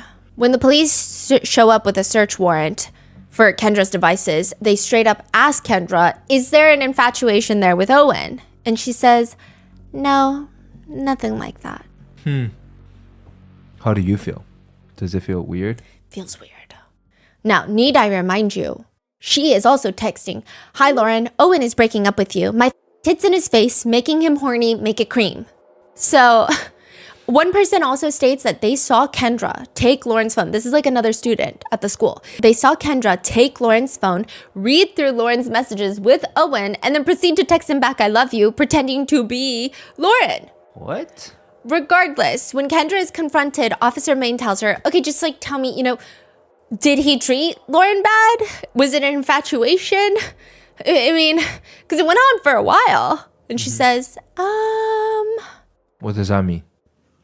She just won't respond. It seems like she's just looking for the best way to come off as least unhinged as possible. She says, it didn't start that way. I'm sure it didn't. I don't even know. So they were dating, and then they broke up. So how did it really start? Like, why did it start did it start during when they were still dating? It did. Was he treating her bad? But it didn't, the first ones didn't start, like, with me. Okay. I will say that. Those ones were, like, random or whatever. So somebody else started those, you don't know? But then I, like, fed off of it some. I get it. Was it because they broke up? No. What's going on? Like, one court document states the following. Repeatedly, Miss Licari called her own daughter terrible names and suggested that Owen was interested in other girls and that she could never please him the way he wanted. The sexually suggested text and repeated messages calling her ugly, anorexic, and worthless all seemed to be designed to cause mental anguish to Lauren and break up the teen's relationship. Truly, I have no clue how she wasn't charged with some sort of sexual crime against a minor. In one message from the court doc, she messages them about how she sits next to them in science class and they talk about fingering and jerking. Sorry, not sorry. Yeah. so what did she get charged with? Stalking a minor and obstruction of justice. Oh, that's it? Yeah. All of this is just considered stalking a minor? Yeah. Is there sentencing or? Yes. So she pled guilty. She actually had like 5 different counts, but she pled guilty to 2 counts of stalking a minor. And she did ultimately receive just 19 months, which is like nothing. But I think there was an argument of there was no crime, a sexual crime, because there was no trying to set up. She didn't send any lewd photos. She didn't try to ask for photos. She didn't try to solicit a minor to meet with her, to conduct some sort of illegal activity. I still don't understand how this doesn't count as sexual harassment at the very least of a minor, but Yeah.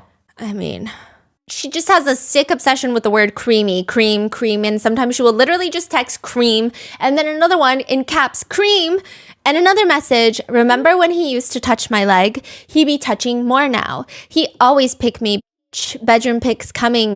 Be jealous. He hitting for proxy now. LMFAO. But then in comes a new theory. So after watching the documentary, some people feel that Jill, Owen's mother, was the target. And not as in Kendra wants her, or as maybe wants to be accepted by her, wants to be taken in as a best friend by Owen's mom. Owen's parents have the life that it appears Kendra really wanted. Kendra really wanted that quintessential small town, popular parents lifestyle storyline. Owen's dad was the star outfielder for baseball at Beale City High School. Jill was a Beale City cheerleader. Jill says in another report that Kendra always talked about Lauren and Owen like they were going to be together forever. So the theory being she wanted the kids to get married just so she could have a good standing in the community as one of the popular parents. Owen starts pulling away because of these text messages. This is like a few weeks before they break up. And he's just saying it's hard to be with someone after all of that. Meanwhile, Kendra really wants them to stay together because Kendra is texting Lauren in the gym. So they're in the gym together. And Kendra is texting Lauren. Lauren is not sitting next to Owen. They're on rocky footing, and she's texting her daughter, sit next to him, answer me, come here now, I'm pissed, move your ass now, I'm fuming, pissed off, this is f***ing ridiculous, answer me and move your ass. What is happening? So she did all of that to break them up. Yeah, so that's why some people are like, it doesn't make sense, and like, it's complicated. There is a cut article that focuses on this. The Netflix documentary focuses more on Cyber-Munchausen. And then the court documents is like a blend of everything. So it's like when you just have one piece of the media, when you just watch the documentary or you just read the cut article, it all seems like, oh no, it was because of this. It was because of this. But then when you put it all together, it's like, she's crazy. So what did the cut article focus on? Well, they're providing these text messages. I mean, they didn't really expand more on it, but it just, maybe it seems like that's the reason.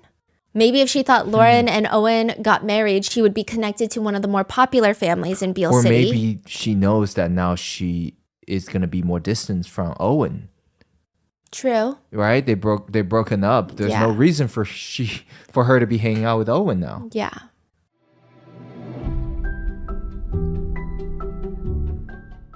When my sister found out that she was pregnant with my nieces, one of the first things we did was set up a college fund. By the time that they're 18 years old, which I know is coming up way too quickly, I feel like they were just born yesterday, they'll be set up with Acorns.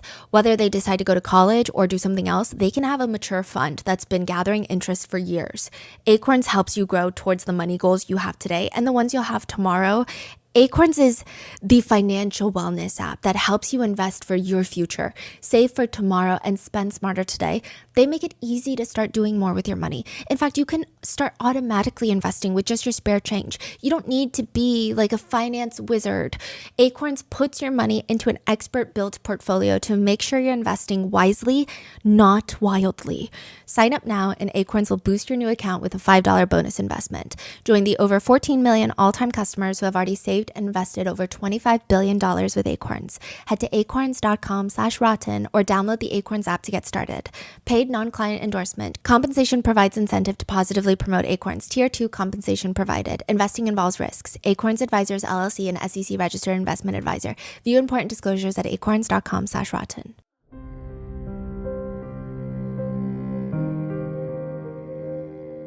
But the text messages are weird, and even after the breakup, Kendra goes to sit with Jill at Owen's games, and Jill would be on the phone with Kendra even after the breakup because they're just trying to get to the bottom of who is sending all these messages, and Kendra was more occupied with the idea of the kids getting back together. She would be talking to Jill like, Owen only broke up with her because of the text messages, right? Some text messages after the breakup from the unknown sender read, he wants a real girl with a body and about getting down. He's done with goody-goody that ain't giving it up. He on to better. Some netizens are theorizing that maybe she is bullying her own daughter to push her to do more so that they can stay together. That is so sick and twisted. I feel like every theory is more sick and twisted than the last. Wow. In the documentary, Kendra also talks about Jill like they're best friends. Kendra says, Jill and I spoke about it. When we were together, we could just talk about anything, share things, kind of like feel like a support there. And there are constant messages from the unknown sender oddly stating that Owen's family loves her more than Lauren, which again is odd. One text reads, "Girl, please, you can't stop us. And we as mom's faves. She all about us. She loves us. Sorry, not you. Owen messaging us right now." Another one pulled from the court doc reads, "We know who his mom wants him with. It's clear. Get on Facebook and you'll see." Another one, "What the be with his mom at the game. For real, he don't want you near his family. Whatever, they like me, not you. He is over your sorry ass. Stay the away. Told you before, you never take my place. He hates you." It's weird. So after they broke up, what are these the message after they broke up? The messages actually get worse after. "We talk every day. You suck. I'm better," and give him what he wants. "Leave him and his family the alone." So maybe there's like a yearning of a sense of belonging with Jill, Owen's mom. They're fighting this bad guy together, bringing them closer, bringing their kids together was maybe what she thought she was doing, pushing the two families to be trauma bonded together. And nobody else can understand them. Nobody else knows what they're going through. Nobody else can understand and stick together type of mentality. One portion of the court doc reads, "To date, we are left to speculate the motive for this crime, but it appears that the goal was simply to cause mental torture to her daughter and then be there to support her in her time of need.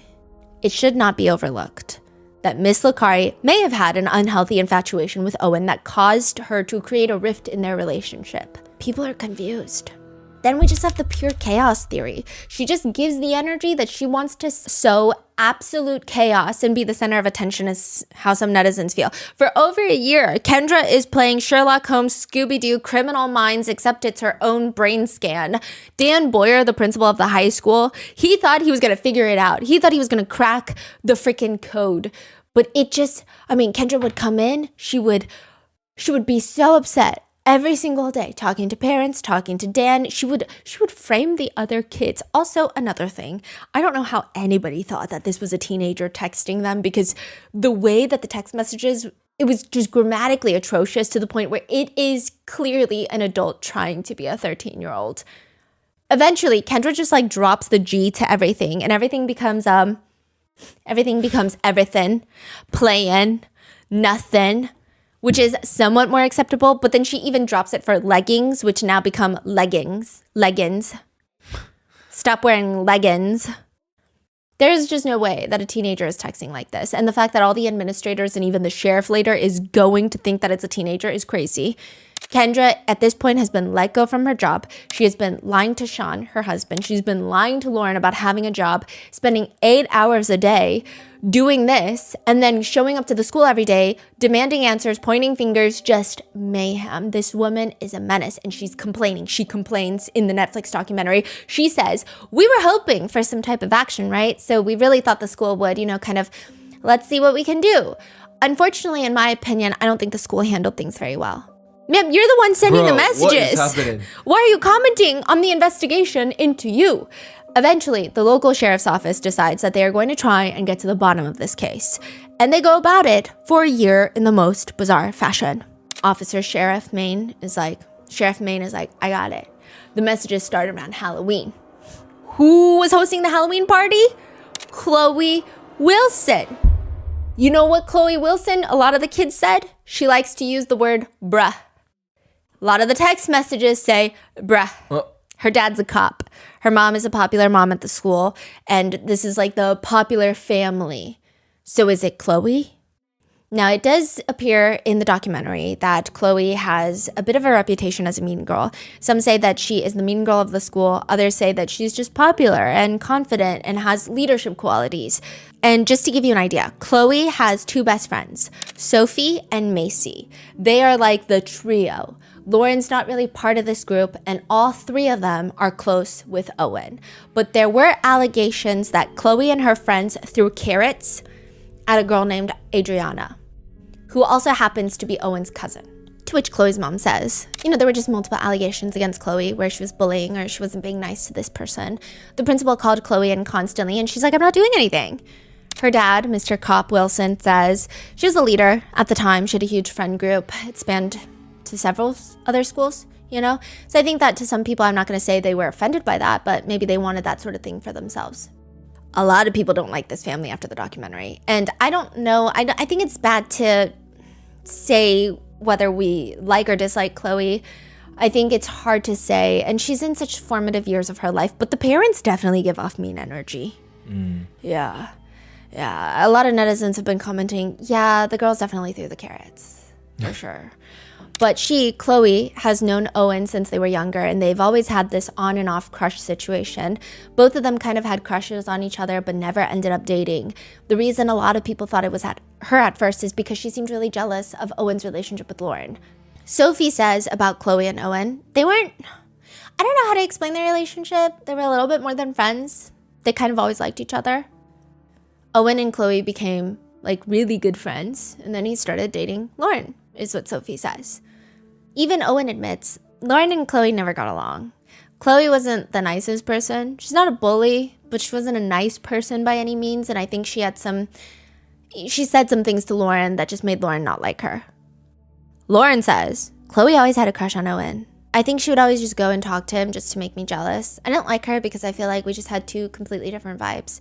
We played basketball together and we just didn't match each other. So when the unknown sender starts intentionally texting about Lauren's bad basketball games and taunting her about her scores, it feels like it might be Khloe who's very competitive on the team. And then there's a message where the unknown sender is like, you scored basically no points. I scored 12. Loser. Kendra is the volunteer scorekeeper at the games. She helps Lauren look up who on the team scored 12 points. And what do you know? The only person that scored 12 points that night was Khloe. She's framing. Kendra is framing Khloe. Wow. Wow. Yeah. Kendra's framing Khloe. Khloe's getting investigated by Officer Maine. Her friends are investigating her. Khloe's so fed up, she ends up giving her phone to Owen for the day. She's like, take my phone. Take my freaking phone, and if you get text messages, then it's not from me. And then there's no message? There's still messages coming in. Oh, okay. Yeah. I was thinking if the mom found out, then she would be like, I'm not texting. Okay. No. So there's no messages. And then even after all of that, nobody believes Khloe. So then her dad, who happens to be a cop, is like, hey, just get your phone extracted. Like do a phone pull, right? Do a full digital extraction of your phone, which will show when you delete things like house long to die in cold. It'll show you all those things. What apps you've used, hidden, stuff like that, all of that. I'll allow it. So then they do it and there's nothing. And Khloe's parents have been adamant until since the beginning that it was not their daughter. They even text the sheriff personally. Honestly, Mike, I don't know if you know Kendra or not, but you really need to be cautious. There's a pretty good part of me that thinks that she may be very well doing this. This is what Khloe's dad texts Officer Maine in the beginning of the investigation. Even in the court documents we received in the interview note, the officer writes about Khloe's dad. Have you looked at Kendra Licari as a possible suspect? She has had some issues in the past with Khloe. She used to coach Khloe. Khloe got bumped up and Kendra was very upset about it. What does that mean, bumped up? I guess on the team. Like she was doing better on the team and Kendra was getting very upset about it. And if there's one thing Kendra's going to do, it's just too much.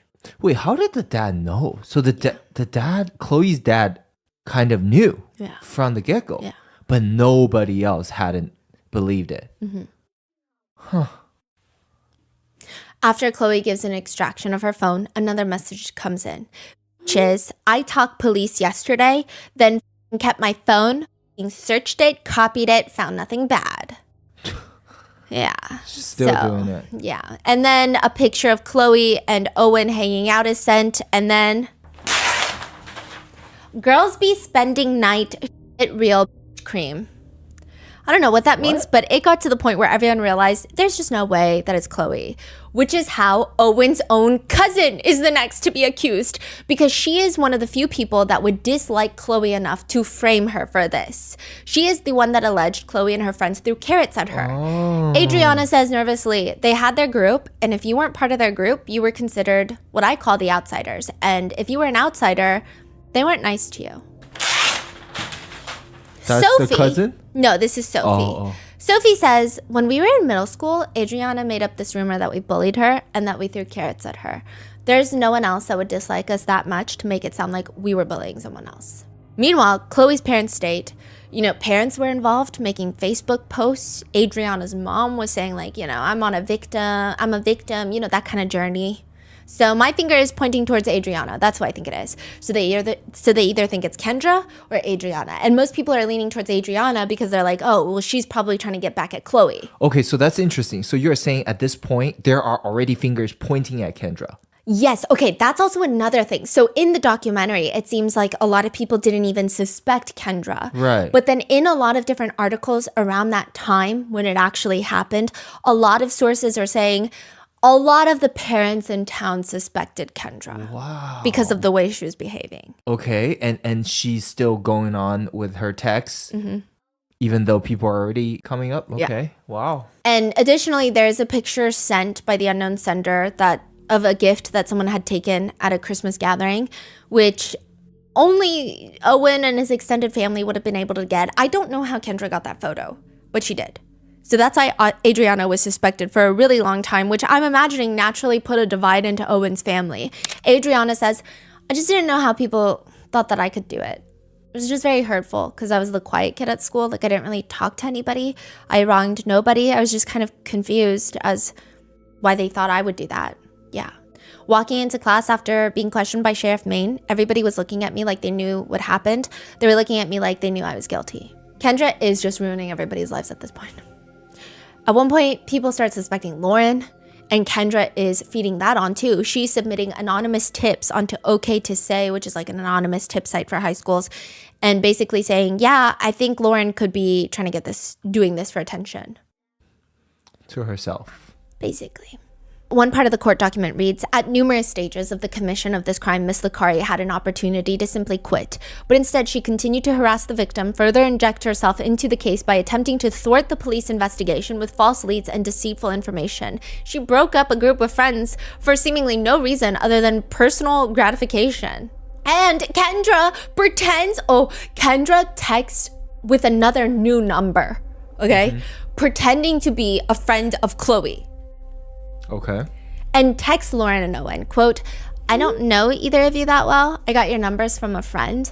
I know the people messaging you. I reported it to OK to Say. I was with one of them while they were doing it. I hope reporting it helps. I recommend being very careful. They were lying and from what I learned, putting on a very good act. It makes me sick to my stomach to know that they're proud of breaking you guys up. I don't want to be friends with anyone who does this and I'm going to distance myself from those relationships. I'm just going to leave it to volleyball only. Which Khloe and Sophie and Macy are all part of the volleyball team. I talked to my parents. We made the decision to report through OK to Say, and if needed, they will call the school. You both seem very nice. Hope this helps. Yo, she is sick and twisted.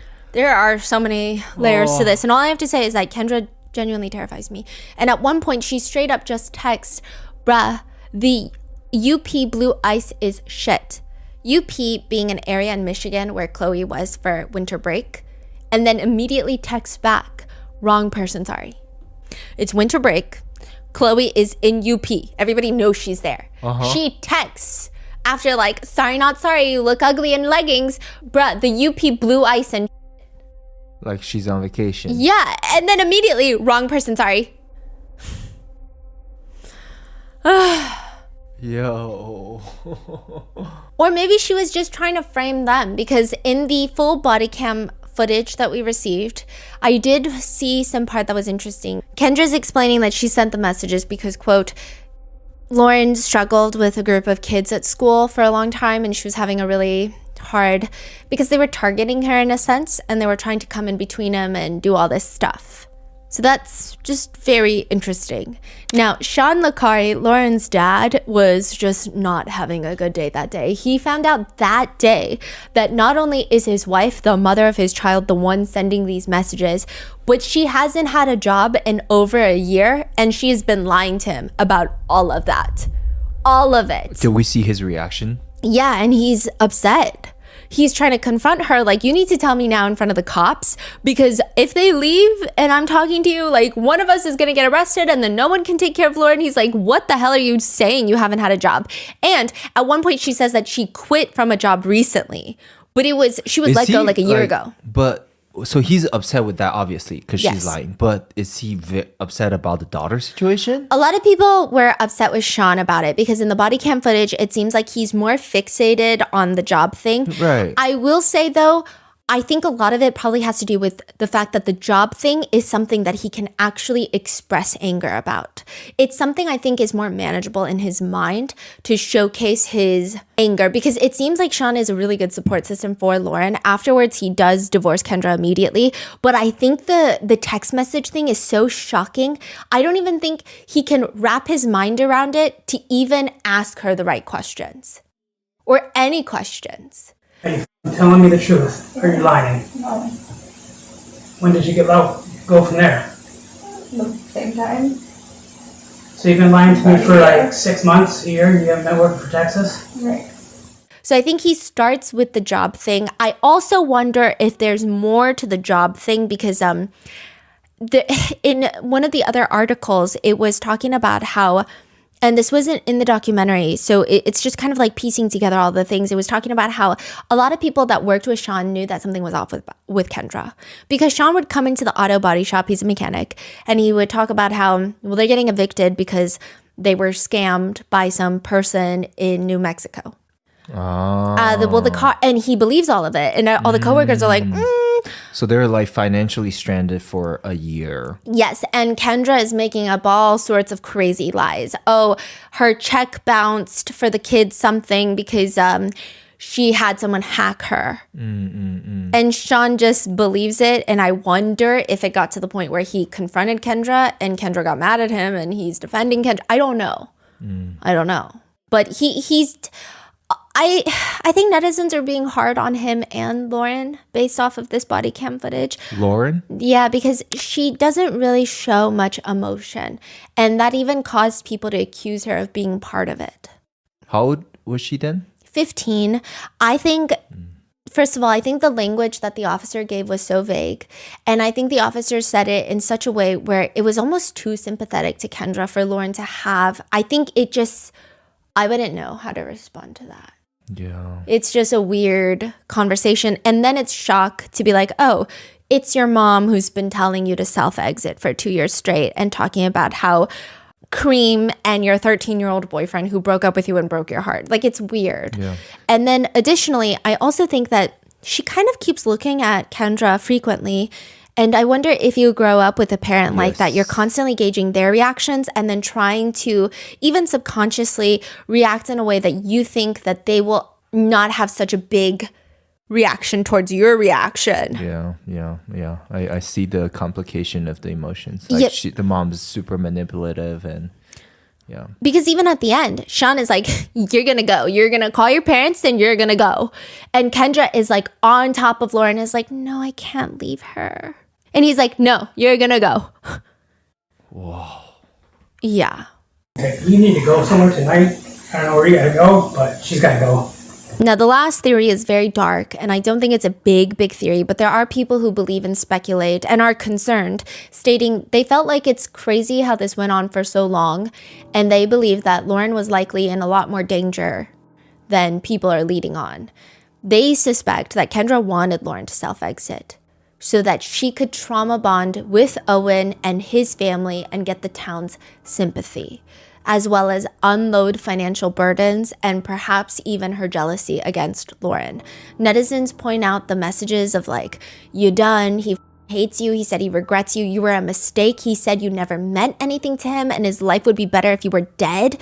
Just the constant focusing on being dead is just a lot. Yeah. Jill, Owen's mom, says at one point her and Kendra had gone in to talk to the sheriff. And the sheriff is like, well, are you scared that your children are going to self-harm? Because these are the messages that they're getting. I mean, primarily Lauren. And Kendra is quiet to the point where Jill responds, the answer is yes, Kendra, we are afraid Lauren could hurt herself. Kendra says in the Netflix documentary, because she's asked, were you afraid she was going to hurt herself? Because there were messages telling her to self-exit. So I can say that I was not scared of her hurting herself. And I know some people may question that or diminish that or whatever, but I know Lauren and I know the conversations that her and I have. But if you didn't know her as well as I did, it might be different. It sounded like she's trying to give herself grace of like, that's why I send it, because I know nothing's going to happen to her. This was not in the documentary, but some more messages in the court doc read. Choke on more pills, we could care less. Owen promised we won't get in trouble. off, take more pills. No one cares about your anorexic, ugly, worthless bitch. She shouldn't have showed her face today. Her fault for being here. Let's go do this. Finish the weak ass. Hate the fucking destroy, wreck, finish her tomorrow. Fucking beat you, bitch. We finish it. What the we said, show you, bitch. Fucking be gone. Make our lives better. Fuck you, motherfucker. You know what the went down. We ain't lying. We hung this weekend. Fucking, she a weak ass bitch. Need a beat out of her. His sisters say you a pitiful bitch. Ain't got no friends. And a lot of people also point to the fact that she texts this. Early on, before she's sending all of these like self-exit messages, she sends one. And then 30 minutes later, she takes it back. She says, sorry, I shouldn't say dead. That was too far. Because in previous messages, she was saying like, he wants you dead. We all want you dead. Uh-huh. And then she texts, sorry, I shouldn't say dead. That was too far. So it just feels like... And then a few months later, she's like full on like, be gone. It just feels like you have to put, you're not just texting these things as like, oh, that sounds like bullying. Because if you're saying, sorry, like dead was too far, it sounds like you mean a lot of the things you're saying. Others are saying, well, I mean, you spent 2 years bullying your own daughter with her biggest insecurities. How do you not think that they're not going to self-exit? One netizen theory states, Kendra wanted Lauren to self-exit so she didn't have to do anything, even though she's speaking in third person on those text messages. She meant everything is my theory. She wanted her daughter gone. Others are speculating it's because Kendra is not from the area. Sean is. She marries Sean, but she doesn't really have a good standing in the area. She's not really a popular parent. And maybe she wanted to fit in and get sympathy and do all of these things if Lauren was gone. It just appears that Kendra has no remorse. Even during the initial search warrant where there's body cam footage, she lies about not having 2 phones. It's actually Sean who outs her and is like, did you get all of her devices? Because she's got another phone. And it's like hidden outside the house in a little like wooden box. You're kidding me. So Sean always knew she got 2 phones. Yeah, he thought it was a work phone. But now he was like putting it together like, oh, well, you got to make sure you get all her phones because I thought it was a work phone. But if you're telling me she's not even working, then I don't know what that phone is, basically. So where was the phone? It was hidden outside near the side of the house, like wedged in between wooden blocks. They just follow her out and then she dug it out? No, they were like, tell us where it is. And they were telling her in the body cam footage, hey, so you need to tell us where all your devices are. We don't want to, but we will flip this house upside down and look for every single one unless you just tell us. So she tells them. And about that day, Kendra will later tell Netflix, it was a very high emotional day in our house. A day of confusion, unknown answers, shock, a day of not knowing how we move forward to the next day. So it was a hard day, but at the same time, it was an end. I think it was more of a mistake. It took me out of real life in a sense, even though it was real life. So when I was doing that, I wasn't myself. It removed me from everyday life. Just kept going and going, you know? Wow, that's a way to describe it. Yeah. Lauren says, I think the shock feeling turned into sad, which turned into mad, which turned into crazy. I didn't even know how to describe the feeling. Why would mom do this? Like, did she really have to do this? Like, I can't believe it, honestly. I was just really confused. She told me to self-exit. It makes me feel a little bit sad. Like, why is my own mom telling me to do that? I've like talked to her about it, but not necessarily like, why did you tell me to self-exit? I still question it every day. Like, I still don't know why. The documentary director is later interviewed by Variety, and they state, Kendra is a little bit of an enigma. I think that she had a lot of time to think about what she did. She was in therapy when she was incarcerated, and I believe that she's still seeing a therapist. She had put thought into what she did. I don't know that she's fully recognized or realized what it was that she did or why she did it. I guess only Kendra could answer that. They're asked by Variety, I would never want to show my face again if I were her. Why do you think that she sat down for your cameras? She was nervous about going on camera because just sitting down and telling your story is a nerve-wracking thing sometimes. But she was so great. And she actually ended up really loving the experience. At the end of it, she said it was kind of fun. She laughed about things, and I think it was really an opportunity for her to think about things a little more in depth. Every time I would ask a question, she would really have to think about some things, and I think that was really good for her. To which one netizen comments, I'm sure she genuinely thinks the documentary is about her. Her eyes were excited during the whole documentary. Yeah.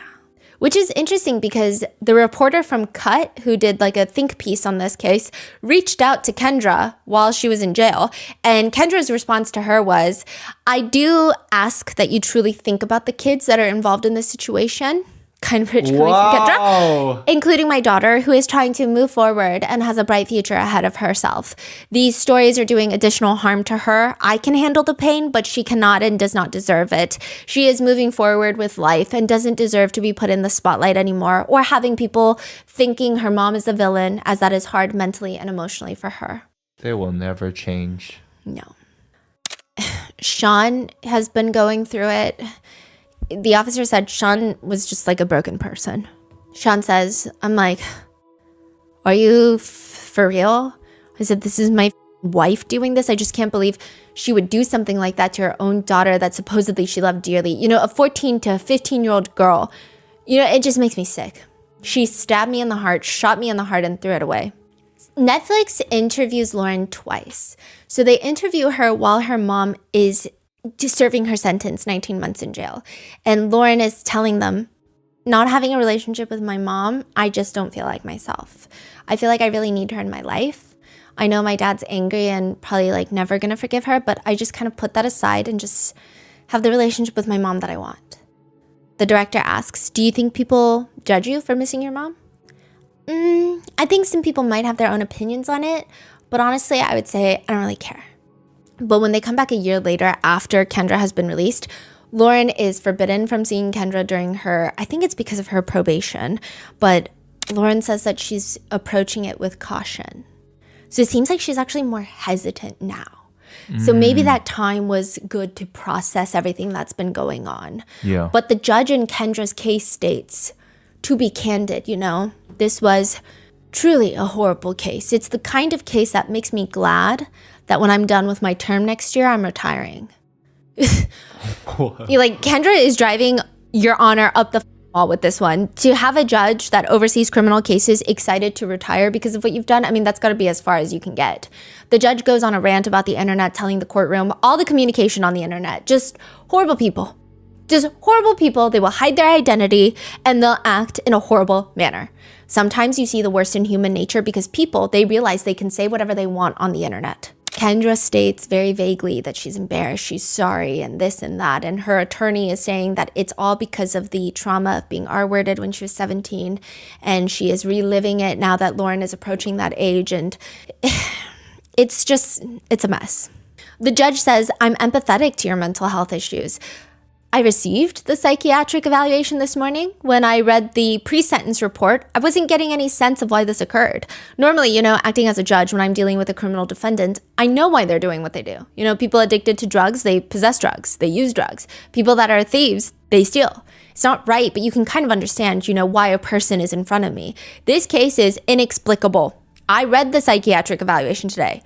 That gives me a little more insight on why you did it. But, you know, it doesn't excuse what you did and, you know, because you know that, because you just told me that. Basically saying, like, I kind of get it, but not really. Even after reading your psych eval, I don't get it. Yeah.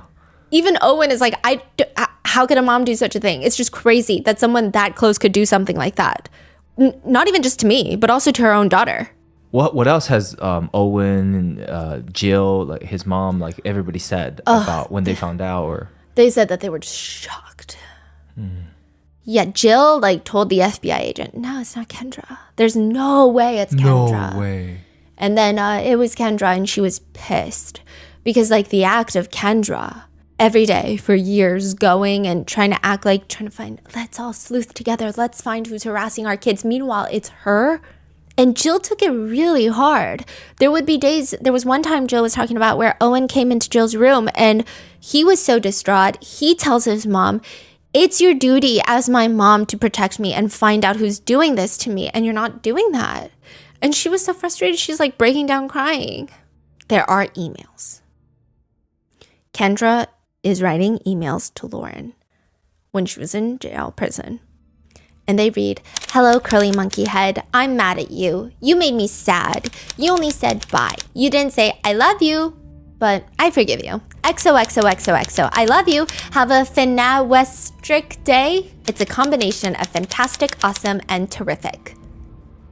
Another one reads, good morning, beautiful daughter. I miss you like crazy. You are the brightest light in the universe. Sending butterfly kisses. Call you tonight. I love you. Love, love, love, love, love, love you. Now that she's out since August 2024, Lauren has not seen her mom. She says, I think I want to trust her now, but I don't know if I can now that she's out. I just want her to get the help that she needs. So when we do see each other, it doesn't go back to the old ways and how it was before. Being without that relationship, I think, is really hurting me. I think rebuilding our relationship will help both of us a lot. Kendra says, even though she hasn't seen Lauren, we both know that we're with each other no matter what. I definitely think that we can have a healthy relationship. I know that we both hold that bond that we have very close. There is another part of the documentary that is under fire. Near the end, Khloe's parents are sitting at a table and they say, well, Khloe's mom says, I told someone else that Sean and Lauren are going to play this off like they were the victim in this shit. They had no clue what was going on and they're going to get away with it because Mike Main didn't do his job and investigate them. And that's exactly what happened. So she's accusing Sean and Lauren of being a part of this. What? Yeah. To which netizens are on the sentiment of, Khloe's mom is saying cruel things about Lauren and her father who have literally lost everything, saying they're playing victims. No, ma'am, they are victims and it's so desperately tragic. I feel so bad for both of them.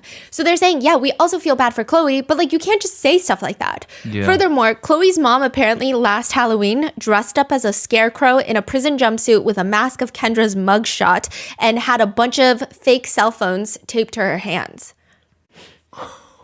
Netizens naturally had a field day with that, with some writing, the scarecrow thing is demented. Who mocks an absolute horrific tragedy of abuse and mental illness like that? Khloe's mom and the other moms are just as bad in my opinion. To which someone responds, Kendra told her own daughter to self-exit. In no way are the other moms just as bad for a tasteless joke. Khloe was also a victim here. An adult woman tried to frame her for harassment and cyberbullying. I give her mom some leeway. But another comment reads, what stuck out to me in the documentary was the Wilsons. Khloe's family, all three of them, the not my kid attitude when clearly their daughter was a mean girl.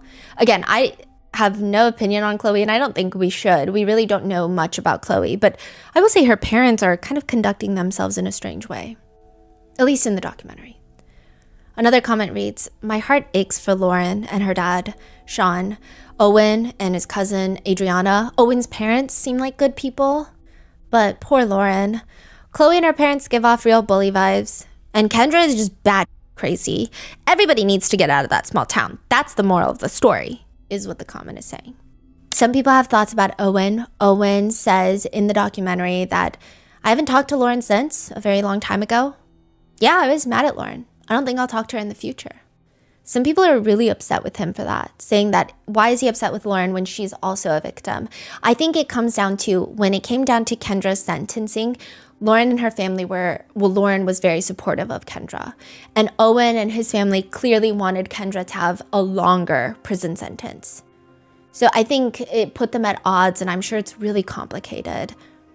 And some people are just confused, like, how is Kendra not exhausted after lying like this for 2 years? And that is the case of Kendra Licari and all of the things that maybe were not in the documentary or didn't deep dive in the documentary as well. Although I will say it's a pretty well done documentary. You should watch it. But what are your thoughts on it? Let me know in the comments. Stay safe, and I will see you in the next one.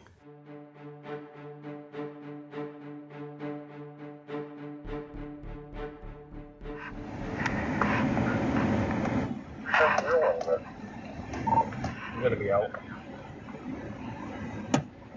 That's Lauren, it looked like. Lauren, the daughter. Was it? Kendra had shorter hair. No.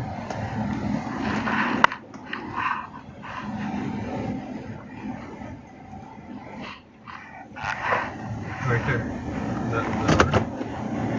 No, that's Kendra. That's what I thought.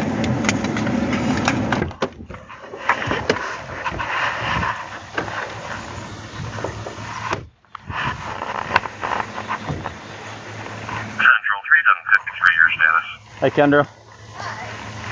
We gotta have a conversation. Okay. And I have a search warrant Okay. for your devices and your phones. Okay. All right. So I want to go in and sit down and talk. Is anybody else here? Lauren is.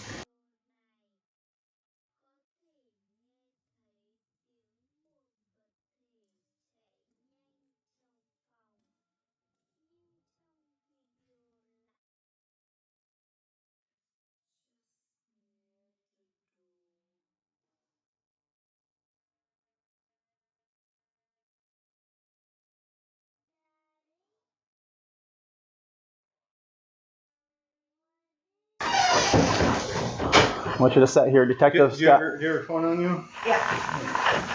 Here's the search warrant. Do you have any other devices you use? Do you have a laptop? My computer is outside. Where is it at? On the back porch. The backboard? Is it a laptop? Yeah. Okay, do you have any tablets or anything? No. So just one phone and A the laptop. laptop? And how old, like, is this phone new or older or? It's old. All right. Did you know this was coming? No. So this is the deal. When we were doing the investigation and the FBI got involved, we come up with some stuff that comes back to you. What do you mean? The messages coming and originating from you. No. Okay, well, that's what we're going to decide because I'll just be point blank on it, all right? I don't know what's going on, and obviously you guys moved around a little bit. There's some things obviously going on. Are you and is it Dave, your husband? Sean. Sean, sorry, Dave was. Yeah. You and Sean still together? Yes. All right, so obviously there's some issues because you bounced around houses a little bit and some things going on here. So, and you got to be honest with me here, all right? You got to be 100% because if I find one thing on any of these phones, I can't help you, all right? Right. So, during a period of time when they were doing that, every message that went to the kids, your number come back through Pingree or whatever it is, the app that's tried to hide it. Your number, even though it was being hid, showed up every single message. My number? Yep. Now, you got to be honest with me here, all right? So there's lots of odd things that are going on, and I need to find out the reason why, and we need to get it under control, right? Mm-hmm. So whether that is something that you need some help with or whatever it is, but you got to be honest with me here. Like, it's up, the gig's up. If I find one thing on that phone and you don't want to talk to me, I can't help you. I can't show remorse. I can't tell a prosecutor, like nothing. Mm-hmm. So just tell me what's going on and why. I have my idea, but I want you to tell me, and I'll tell you if I was right or wrong. You're not going to jail. I'm not taking you to jail.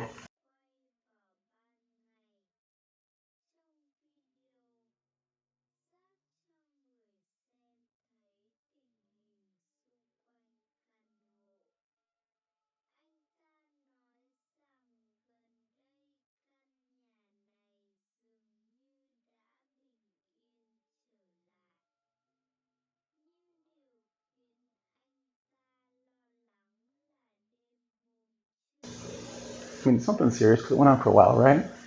Yeah, and it didn't start that way. And I'm sure it didn't. It's okay. Take a deep breath. I can get you a glass of water if you want it. No, I'm good. I mean, the gig's up. It's over, right? I'm good.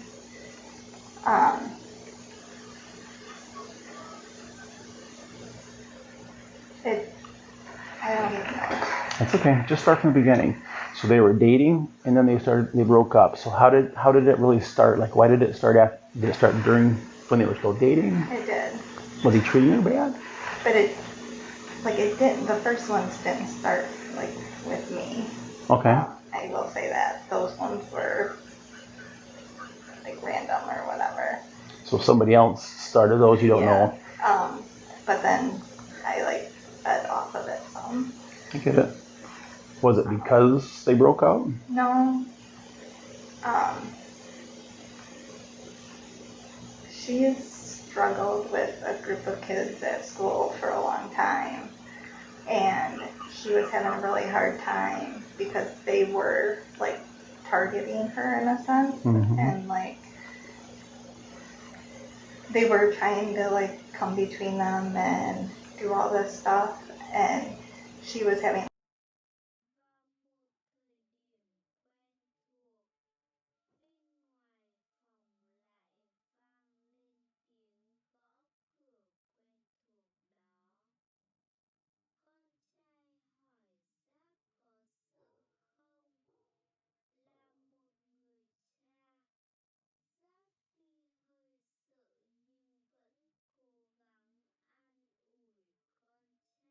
looking because the first ones were about like that Halloween party and stuff. I'm guessing it was Khloe Wilson, but I don't know that. Right. And then that So, excuse me. So, What's your status until? Yeah, right now we need 4907 Penny Lane at Silver Lake. Should be with 46. 3701 Central, I apologize. I turned it down too far. We're secure, no need for status.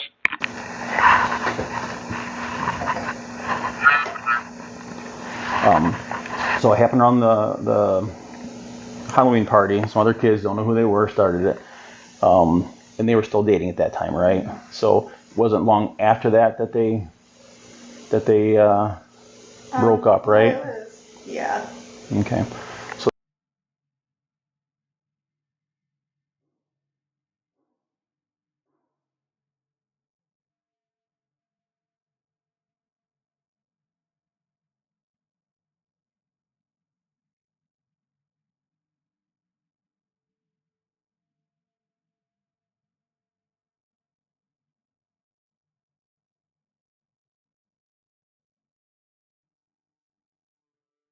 others that are gonna want to know because their daughter, like the Wilsons, has been accused of all this throughout, and it's a bad deal. I get it. I'm not going to leave here until I know you're safe, that she's safe, that you contact your husband or whatever you want to do. Well, no, I mean we're. He's just talking to her. Oh. We're like I know I'm safe and everything. Like I'm not worried about that, But I want to make sure she's safe when she finds out, because those messages. Go ahead, I'm sorry. I'm concerned about.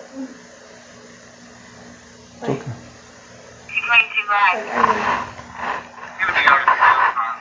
does this have to go public to everyone? Like, because I'm concerned with her Right. going to school. So I'm it's concerned already with me. right. It's already public. All this information is going to be public because anybody can FOIA this, right?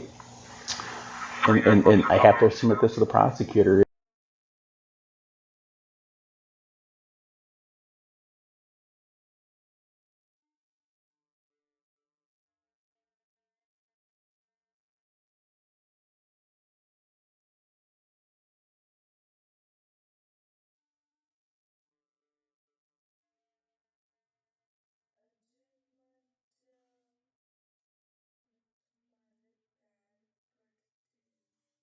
That was to her, that was pretty bad, right?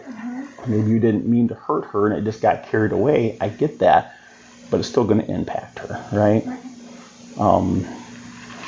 I mean, what does it look like going from here? Because the thing is once this is out there, like I don't know how she can go to school. I know. That's why I was trying to get this done. I'm scared. You threw us for a little loop because you'd moved and stuff, and we've been looking for you and just kind of found you. So Sorry. it's all right. We told the school one thing that wasn't true. So I mean, there's just some indicators there too. But With what? you're at 808 North. We were until last week. Oh, okay. All right. Okay, that makes sense then. So, but I wanted to get this in case there has to be a change. I know she doesn't want to, and maybe she will be okay with it because this wasn't her, right? So, and that's the way People are gonna talk. people are people, and I get.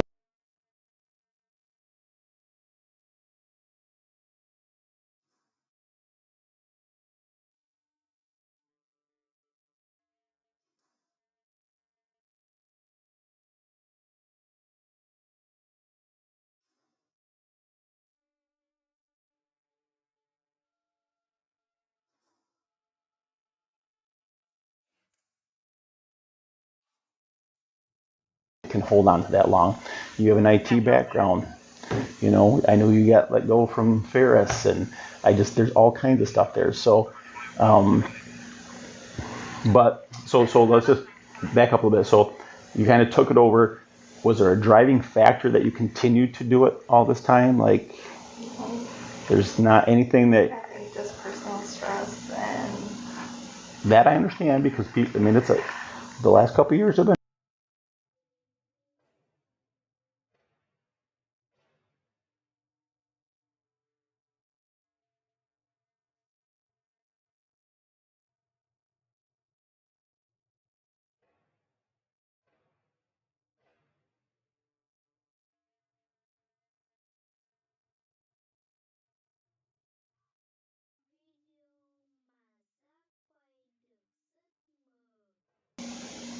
This is the phone you've been using, right? Yes. Yeah, because it has the, we also know the make, model, and everything out from the catch there. All right, so this is how I think we need to end here today, right? When does your husband get home or out of work? Not until like 3:30. His parents will be here at some point too. I don't know when. Because I'm not comfortable leaving you and Lauren alone right now. This is a lot to take in. And I appreciate you being honest and coming forward with all the information, right? But Thank you. But we have to make sure that everybody in this nucleus is safe, right? And then from here, what I'll do is I'll write the report. I have a quick question for you. Yeah, answer that. What's your passcode for the white iPhone? 0713. 0713. Yeah. What's the password for the Samsung? Can I see it? I think it's 5573. No, I'm sorry. I got the 5573. 5573. Yeah, hit okay. Okay. Yeah, just do it real quickly. I'm My not bad. Android. Okay, and then how do you put these in Android?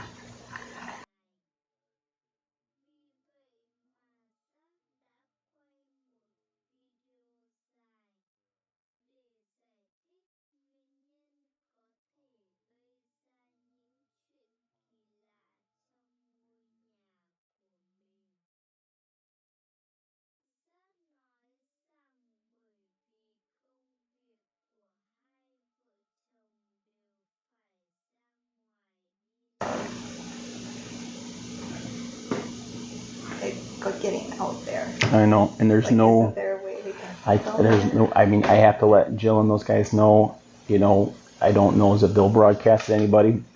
I can also tell you that the Wilsons have been very adamant that they want to know the outcome because their daughter's been accused throughout this entire thing. And I don't know, and I'm sure they probably will be. I know they will blast it. Yeah. And So that's this what- is. I guess, is there any way to, like, I don't know, like what happens from here? So what happens from here is that I'll go back and I'll do a report. We'll download the stuff. That'll get sent to the prosecutor. I will let the victims in this case know, and then the prosecutor's office may reach out to you. If you don't have any criminal history, I'm not the prosecutor, above my pay grade, but that goes a long ways. It goes a long ways that you just told me the whole story, right? You just and I will write that way as well. So So we can get to hopefully because I can't leave her. no.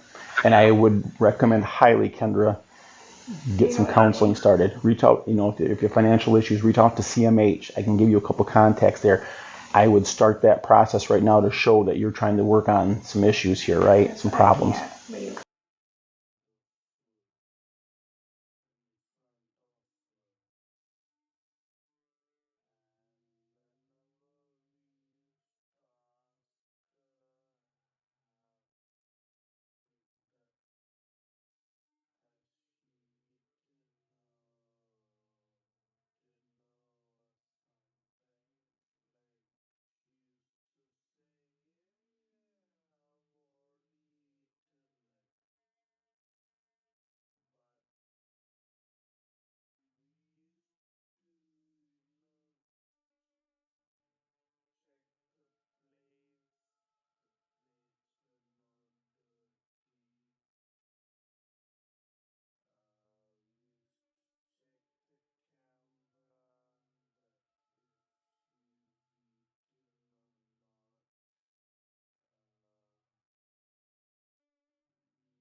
How are you doing today?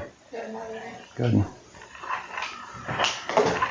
your mom comes back out, we're going to chat for a few minutes, okay?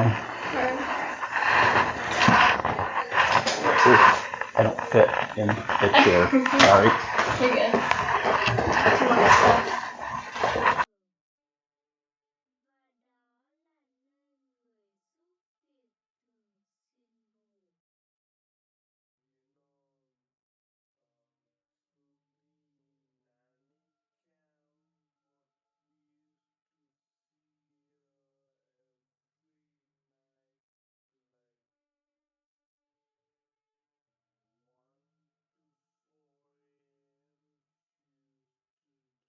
So we found some evidence and we have a search warrant. We're going to take her phone and stuff, right?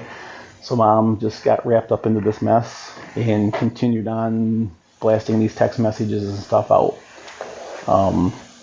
I know that's probably confusing as heck and why, but sometimes when we're not thinking straight, we do some things that aren't right.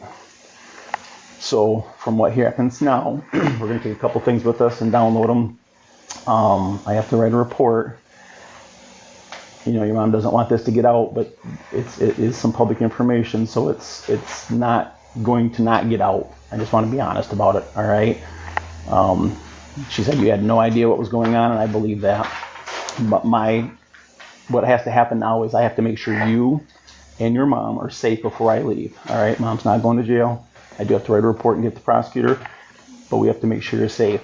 So I'd like you to call your dad and have him, where's he work at? J&J Auto, right on Maitland Road.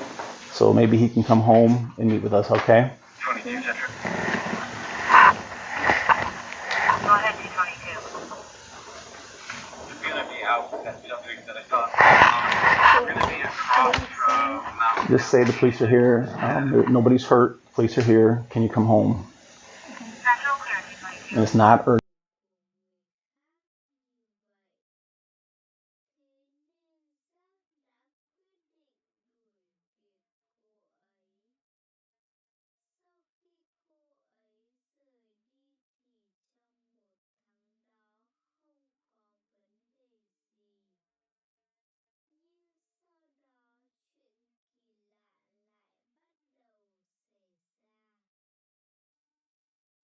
Hey, do you have a minute to chat where you're available in someplace quiet?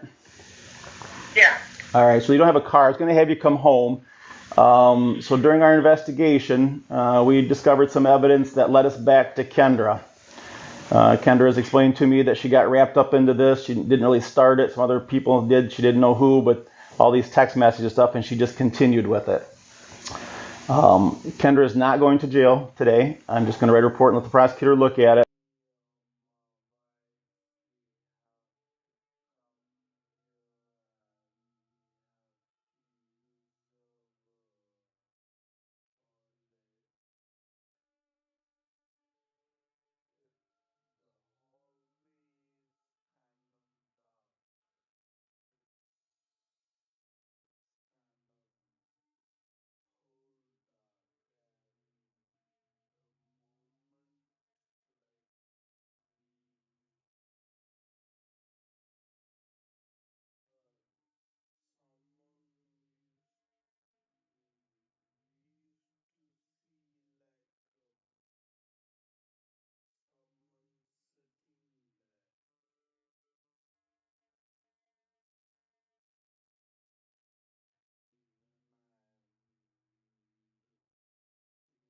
Okay, right now. I have. I'm kind of like in shock right now, so. Yeah, I know. Go ahead, sir. So do you need me to come there right now? I would just rather have, whether you or somebody, I just want somebody here with them because this is gonna, I mean, when we walk out of here, this is gonna be like a baseball bat to the head for everybody, and I don't want anyone getting hurt or hurting themselves or.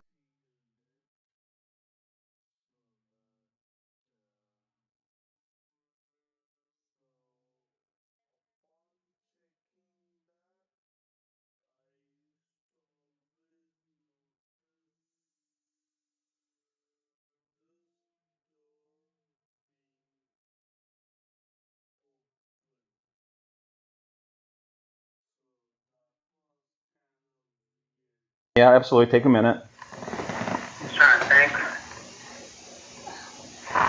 supposed to notify him? I can tell you that Jill has been calling me. Calling me? No, I'm sorry. Go ahead, sir. Oh, I thought you were talking to me. That's what I was thinking at the same time that I said something to me. Nope, sorry, I was talking to Kendra. She'd asked me a question. Okay. Do you want to call your parents and see how far away they are? I can go pick him up. I can, but I'm sure I can leave work and come there. Do you have a way to get here? That was the... Yeah, I can take a shop vehicle. Yeah, that would make me feel the best. I really have some reservations about walking out of the house. Right. Yeah. Is there any way I can talk to you privately if I get there? Yep, you want to do it on the phone or you want me to wait for you to get home? I'd rather do it in person if that's okay. Nope, I'll be here waiting for you. All right. I'll be there. Give me just a few minutes. Thank you, sir. Yeah. Thanks, Mike. Bye-bye. What model is this iPhone? Do you know? S9. S9? Yeah, I think. You think? All right, so that's all right. I'll leave it up. Old. I'm 99% sure. Actually, I'll just do this. Oh, the iPhone. So I can tell you that a while ago I started having some conversations with Jill because things weren't lining up and adding up, and I was seeing some things, and so she started saying, well, there was some strange things here and there, and so she's been pretty adamant that, in fact, as of this morning, asking me again where we're at with it. We were all set last week to come knock on the door, but again, we didn't know where you were living, and we hit the wrong door, and we knocked on it, but so there's no, we just got to rip the Band-Aid off. There's no good way, right? There's no good way.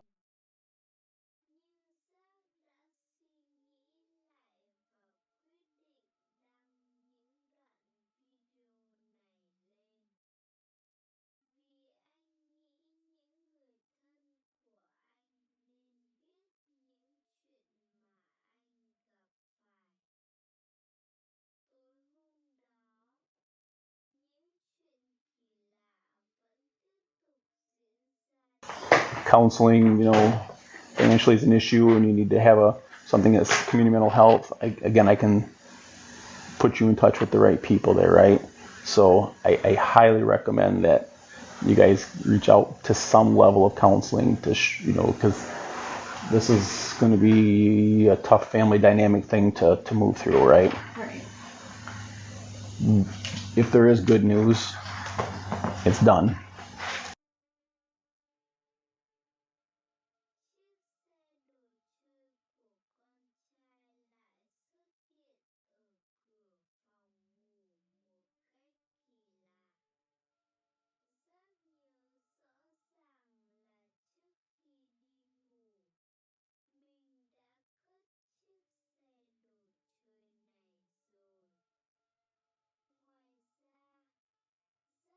Better water.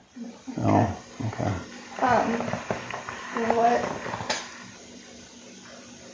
So I'm sure you're going to be reaching out to Jill or whatever, and it sounds like there's already been some conversation there. And she had reached out to the FBI. Well, he's a Bay City officer, but he's assigned to the FBI, and he'd kind of given her some of the things too. So. I know you're going to write it up for the prosecutor. How long does that, when will I hear anything more? Do you know, So the prosecutor's yeah. No, it's a problem with Robin. So it won't, I'll have it written up and finalized this week. The prosecutor's office may look at it right away. The prosecutor's aware of it. I've actually sat down and talked to him. So they may act on it right away. They may not. I would give it about a week if you haven't heard anything to call up there, right? So I will have it done this week. They'll probably review it sometime at the end of the week or the beginning of next week, potentially. And then, and typically they'll reach out to you. They won't just issue a warrant and we'll just slam them in and kick your door in and take you to jail, right? They'll contact you and have some settlement conferences or some whatever the next steps are that they decide is appropriate. Again, that's why I say if counseling is a huge thing of this, because you can say I'm trying to get help. That'll build into probably what they want to do too, especially when they have no criminal history, right? We can work through it. It. Now, there might still be, I would anticipate, just because of the length of time and the amount and all the people involved, there'll probably be some level of charge. I don't know what it's going to be, right? They just can't go undone. But that's all prosecutor above my pay grade. They decide all of that, right? So I just give them the data that I've collected, and there's a lot of it. I mean, there's a thick pile of search warrants and all kinds of stuff. So, yeah. I'm gonna throw that stuff in the car and move your car so you can get it. Yeah, this driveway's stupid. Yeah. Sorry. It's okay. So the search warrants here. This is the tabulation. We say see attached. These are the items that we took. The stuff stays with you. Now, in regards to those items, how, like, when would I be able to? So those are evidence. Yeah. Just because, like, my phone number is down on, like, that phone number is down on, like, everything. You can get another phone and reassign it. That's usually what we tell people. Just, get your number on a different phone, because it probably will be a while. It'll take a while to get downloaded. So we're really backed up right now. And then it's evidence until this whole thing is done, right? And then it potentially could be released or could be ordered to be destroyed. I don't think they would destroy it. I think they would give it back to you. Typically that's what happens, but it's, yeah. But you can, if you have another device or you can get another device, you can switch it over, have Verizon switch it over. And then you can use that new phone and still have your number. And I get all your stuff's in there, but that's, I don't know whether your contacts come over or whatever. I don't really care about that. I just, like, that's down as all the emergency contact for her for things and stuff. I mean. Yeah. If you got an old phone, or you can go get a phone somewhere or something. Yeah.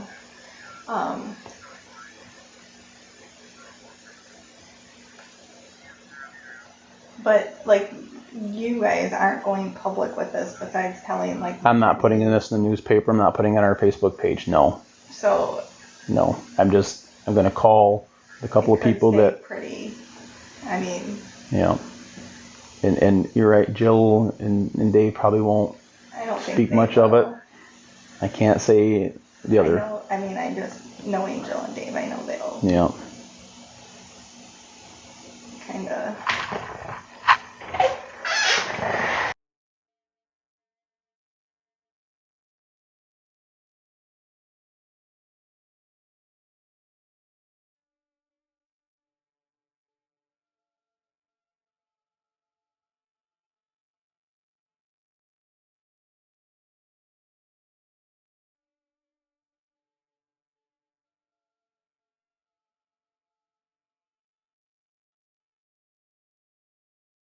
And you have no idea who started it. I don't.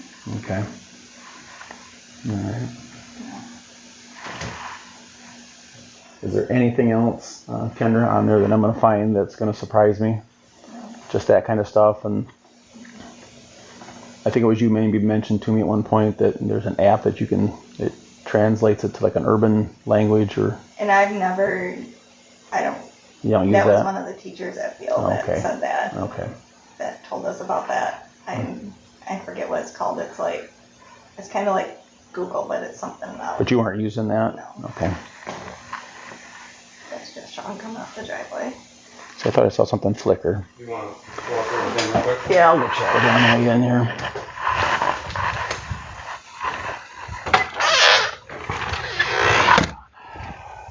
So this is the deal. Yeah, so about halfway through this, I started getting a little suspicious about some things, seeing some strange things, and I'd heard, Kendra had been back in by the school, kind of using their Wi-Fi, and just weird things that didn't really fit. So when we got the FBI involved, their analytic unit, they sent her a link, and she actually clicked on the link at some point and downloaded what type of phone it was. Really what was damning was they took like a 24 or 48 hour period, and it was Pingree or something like that. It's like something that hides the phone number, but it really doesn't hide it. So they were able to dig down through there and get to it. So every time the kids received a message, her number came back. So that was enough for a search warrant, and that's why we're here today. So we took her phone and her computer. As my detective was collecting that, I started talking to her. I said, it's over with, it's done. Tell me. And she said it started with some other kids. She don't know who started it back at the Halloween party originally. And then she just took off with it, and it just created a whole life of its own. May I ask you What phone did you take? She had it in her pocket. I can show you. So. She's got a couple of them. Okay. Well, I have a search warrant for all of them, so I'd like to get all of them. Because this can't. And I said, listen, Kendra, this is the deal. Like this is a dynamic issue with your family. I know you guys are struggling with lots of things, but you got to reach out to counseling, like CMH or whoever else, and show that you're trying to get some help, because this is your daughter that you've been saying these things about for a year and a half. So there's some serious things going on here. I'm above my pay grade whether she needs medication or counseling or whatever, but that's just not normal for that to go on like that. Say that to go that long. For that long. 17. Almost 2 years. Right. Yeah. So she's very. I only know bits and pieces of it. Yeah. To be honest with you. Well, I knew when she quit communicating with me that I was on the right track, because she fell off. I would send stuff like ask her something, I'd get nothing. See, I caught her with another phone, and she said she doesn't do nothing. When I found it, and I don't know where it went from there. All right. Well, we'll go back in, because I told her, I said, listen, this can never happen again. Like I said, I'll write it up that you were honest, you told me the truth, and that's how I'll present it to the prosecutor. Well, and so this is the deal. I don't want to be that bad. No, I know. The charge is felony stalking. That's what the charge is. She doesn't have a criminal history. The prosecutor makes those decisions. Do I think she'll get a charge out of it? I think so. Does she spend jail time? I would say probably not a lot, if any. But it's. Prove a point. I know. I know. Not let her just stay here. I know. But there's obviously a level of mental health disconnect there that she needs some help with. And if the money's not there to get a counselor, to hire somebody, or through your insurance company, if you have insurance, whatever, a lot of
and then we were sent to Lincoln, and so I knew there was a lot of things going on. Yeah. Yep, I know she was let go from Ferris, and she had IT background, so there's just all these things started to compile together. Wait, you just said she got let go. Tell me she quit. I was told by somebody I know over there that she was let go. She was no longer employed. So I think there's more to that story too. Now, I didn't do a subpoena over there, and I certainly can, but I don't think I need to. I just think there's a lot going on in Kendra's world that Kendra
about it. But we do want to go in and ask her about this other phone, so I appreciate that. Like, and those devices need to be away from her. And I was clear. No, is that her work computer you took? I can show you which one it is. I don't know what it's a Because you have gray. two cell phones. Right. 2-1-8, check that. 2-1-8 will be the birthday. What's going on? I don't even. I apologize. No, you caught me off guard. I knew this was gonna be. I knew this was gonna be a long pardon. Yeah. Well, I think you took them out there. I'm sorry. I didn't know anybody else was here. That's all right. Sorry. Hey, Kendra, so I want to be real clear here. Like, you have any other devices? Because apparently there's another phone somewhere. So where's that at? Okay. You got to tell me, right? You've already confessed to it. You've got to tell me where it's I don't at. want to rip this house apart, but I will. Oh, wait, and that search warrant right there gives us the authority to flip it upside down and have no will to destroy this house, but I will. It's outside. Outside where? On the side. Side house where you try to walk away from us? Okay. I'll go grab the other copy. Just unlock the Can you, and I'm telling you, Kendra, and I get it. I'm not mad at you for not telling me the whole truth. I very seldom get the whole truth from people. But you have to be 100% across the board that there's no other devices, items, there's nothing else, nothing I'm going to find on these devices that's going to shock me that I don't already know. There's not. Alright, I'm gonna say something while he's here. Okay. What phone is that one? That's that one. I'm gonna be honest. No, that's that one that was on the couch. The one, the third cell Yes. phone. So he's got your main phone. Now, That white one, is this and your then work that phone one. here? So he's got all three. No, we have two. We have a laptop. Yeah, two, but that'll be all three. Oh, 3 devices. Yeah. Okay. And then the laptop. So is there 2 phones or 3 phones? 3 total. My original phone, like my actual phone. Yep. That iPhone you already have, and then there's another iPhone. We only have 2 phones, including the one he's getting right there, right? No, that'll be 3. And I could be wrong. The detective was collecting that stuff. So Samsung Galaxy, white iPhone. Okay, all right. And then the laptop. Book outside. All right. And there's nothing else. Okay. Yeah, I mean, and those are the kind of things that jump off, right? I mean, I can't help you. I mean, if you lie about stuff, that's how it gets written in the report. So, and I thought it was strange that you took right off walking away from us. So while these guys are here, so I don't know. It's on some of the wood right there. You want me to come out there? So what happened with Ferris? Tell me the truth. It's time to get it off your shoulders. If I blow a gasket when we leave, I'll probably go to jail. So tell me now. I got let go from it. Yeah. What about the Texas job? Do you still have that, or you got terminated from that? I don't have that. You don't have that either? No. So when did you get let go from that? A while ago. Are you fucking telling me the truth? Or are you lying? No. When did you get let go from there? The same time. So you've been lying to me for like 6 months, a year, and you haven't been working for Texas? Right.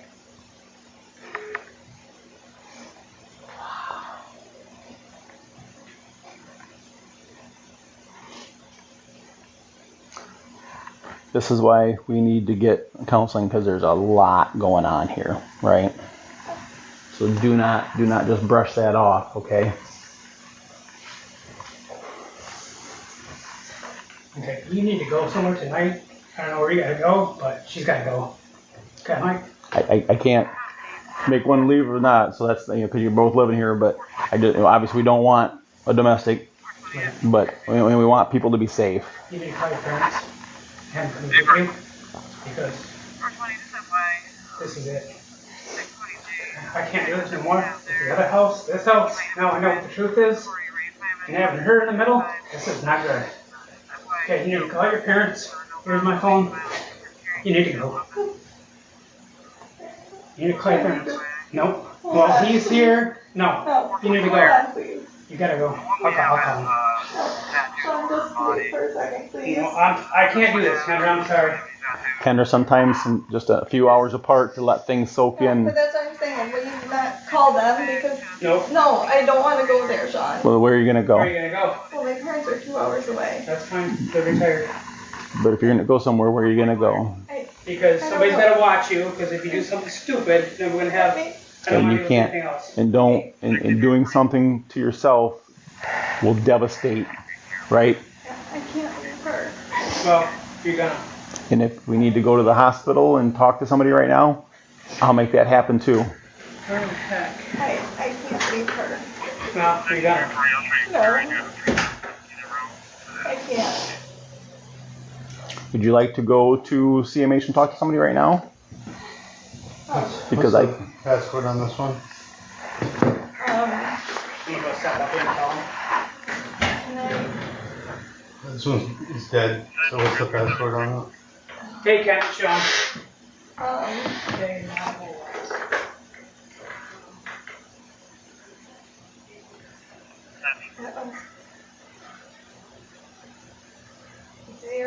is that 0816 maybe?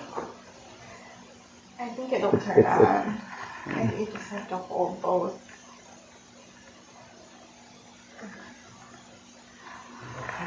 Flash out. Kind of iPhone is this? 11. That white on it? Or is it rose?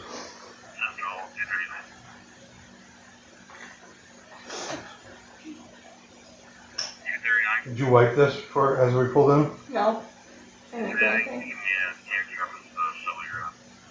You sure you don't have to reset this? No. Did this have service? No.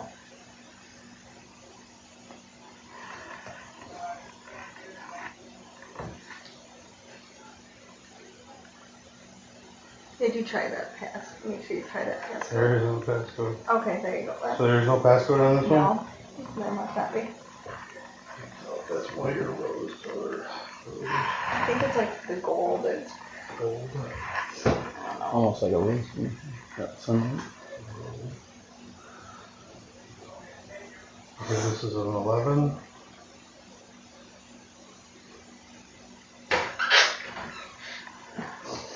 Okay, they're getting their stuff around and they're gonna head north. All right. They're in Waterford, so. I don't want to go with them. Well, your dad and mom's on their way. So I told her I'd talk to them face to face. I don't want. And Kendra, you guys need some time to process and be apart, but you have to be with somebody that you're safe with, because it's not fair. I'm not. I don't. And I hope not, but I've seen people with less going on have those thoughts, right? So I can't live with myself, and I certainly can't live with these two if you did hurt yourself, right? Like I can't do that. I can't leave her. And I would hope not, but you would be surprised with the trauma that people go through. Today, like I need to stay with her. We gotta get some time apart. I think that's probably If I do something stupid or you do something stupid, we're both in trouble, and then she's gonna go away. Okay? We gotta work through this. We just gotta be separated for a little while. I tell people, when you're on the ground, the only place to look is up, right? And that's where we're at. We're on the ground. We look up and we step up, we dust off and we start. Like, I'm not saying this is the end of your world, because it's not. So let's get started, looking up and moving forward again. But there's a lot to swallow here, so.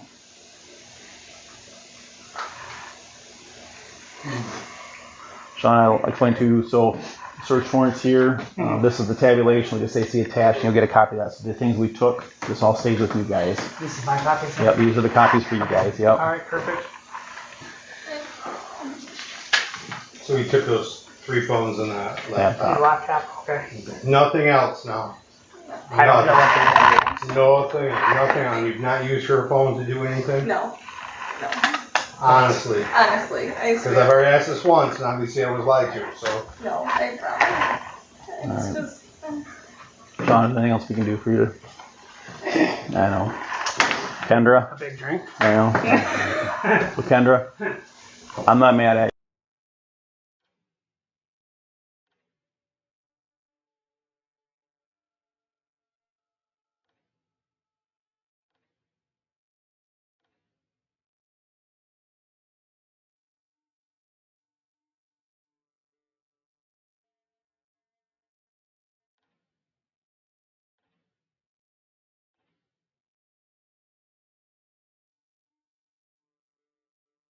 call 911 or 773-1000's a non-emergency dispatch, and that gets the Coast Guard. Okay. They have a crisis intervention team that if you want to talk to somebody, even if it's after hours, we'll make that happen too, that you can talk right to CMH's crisis intervention team. And I just want that part to be healthy, right? That we have to have that to move forward on everything. So, all right. Okay. All right. Thank you. Thanks, Mike.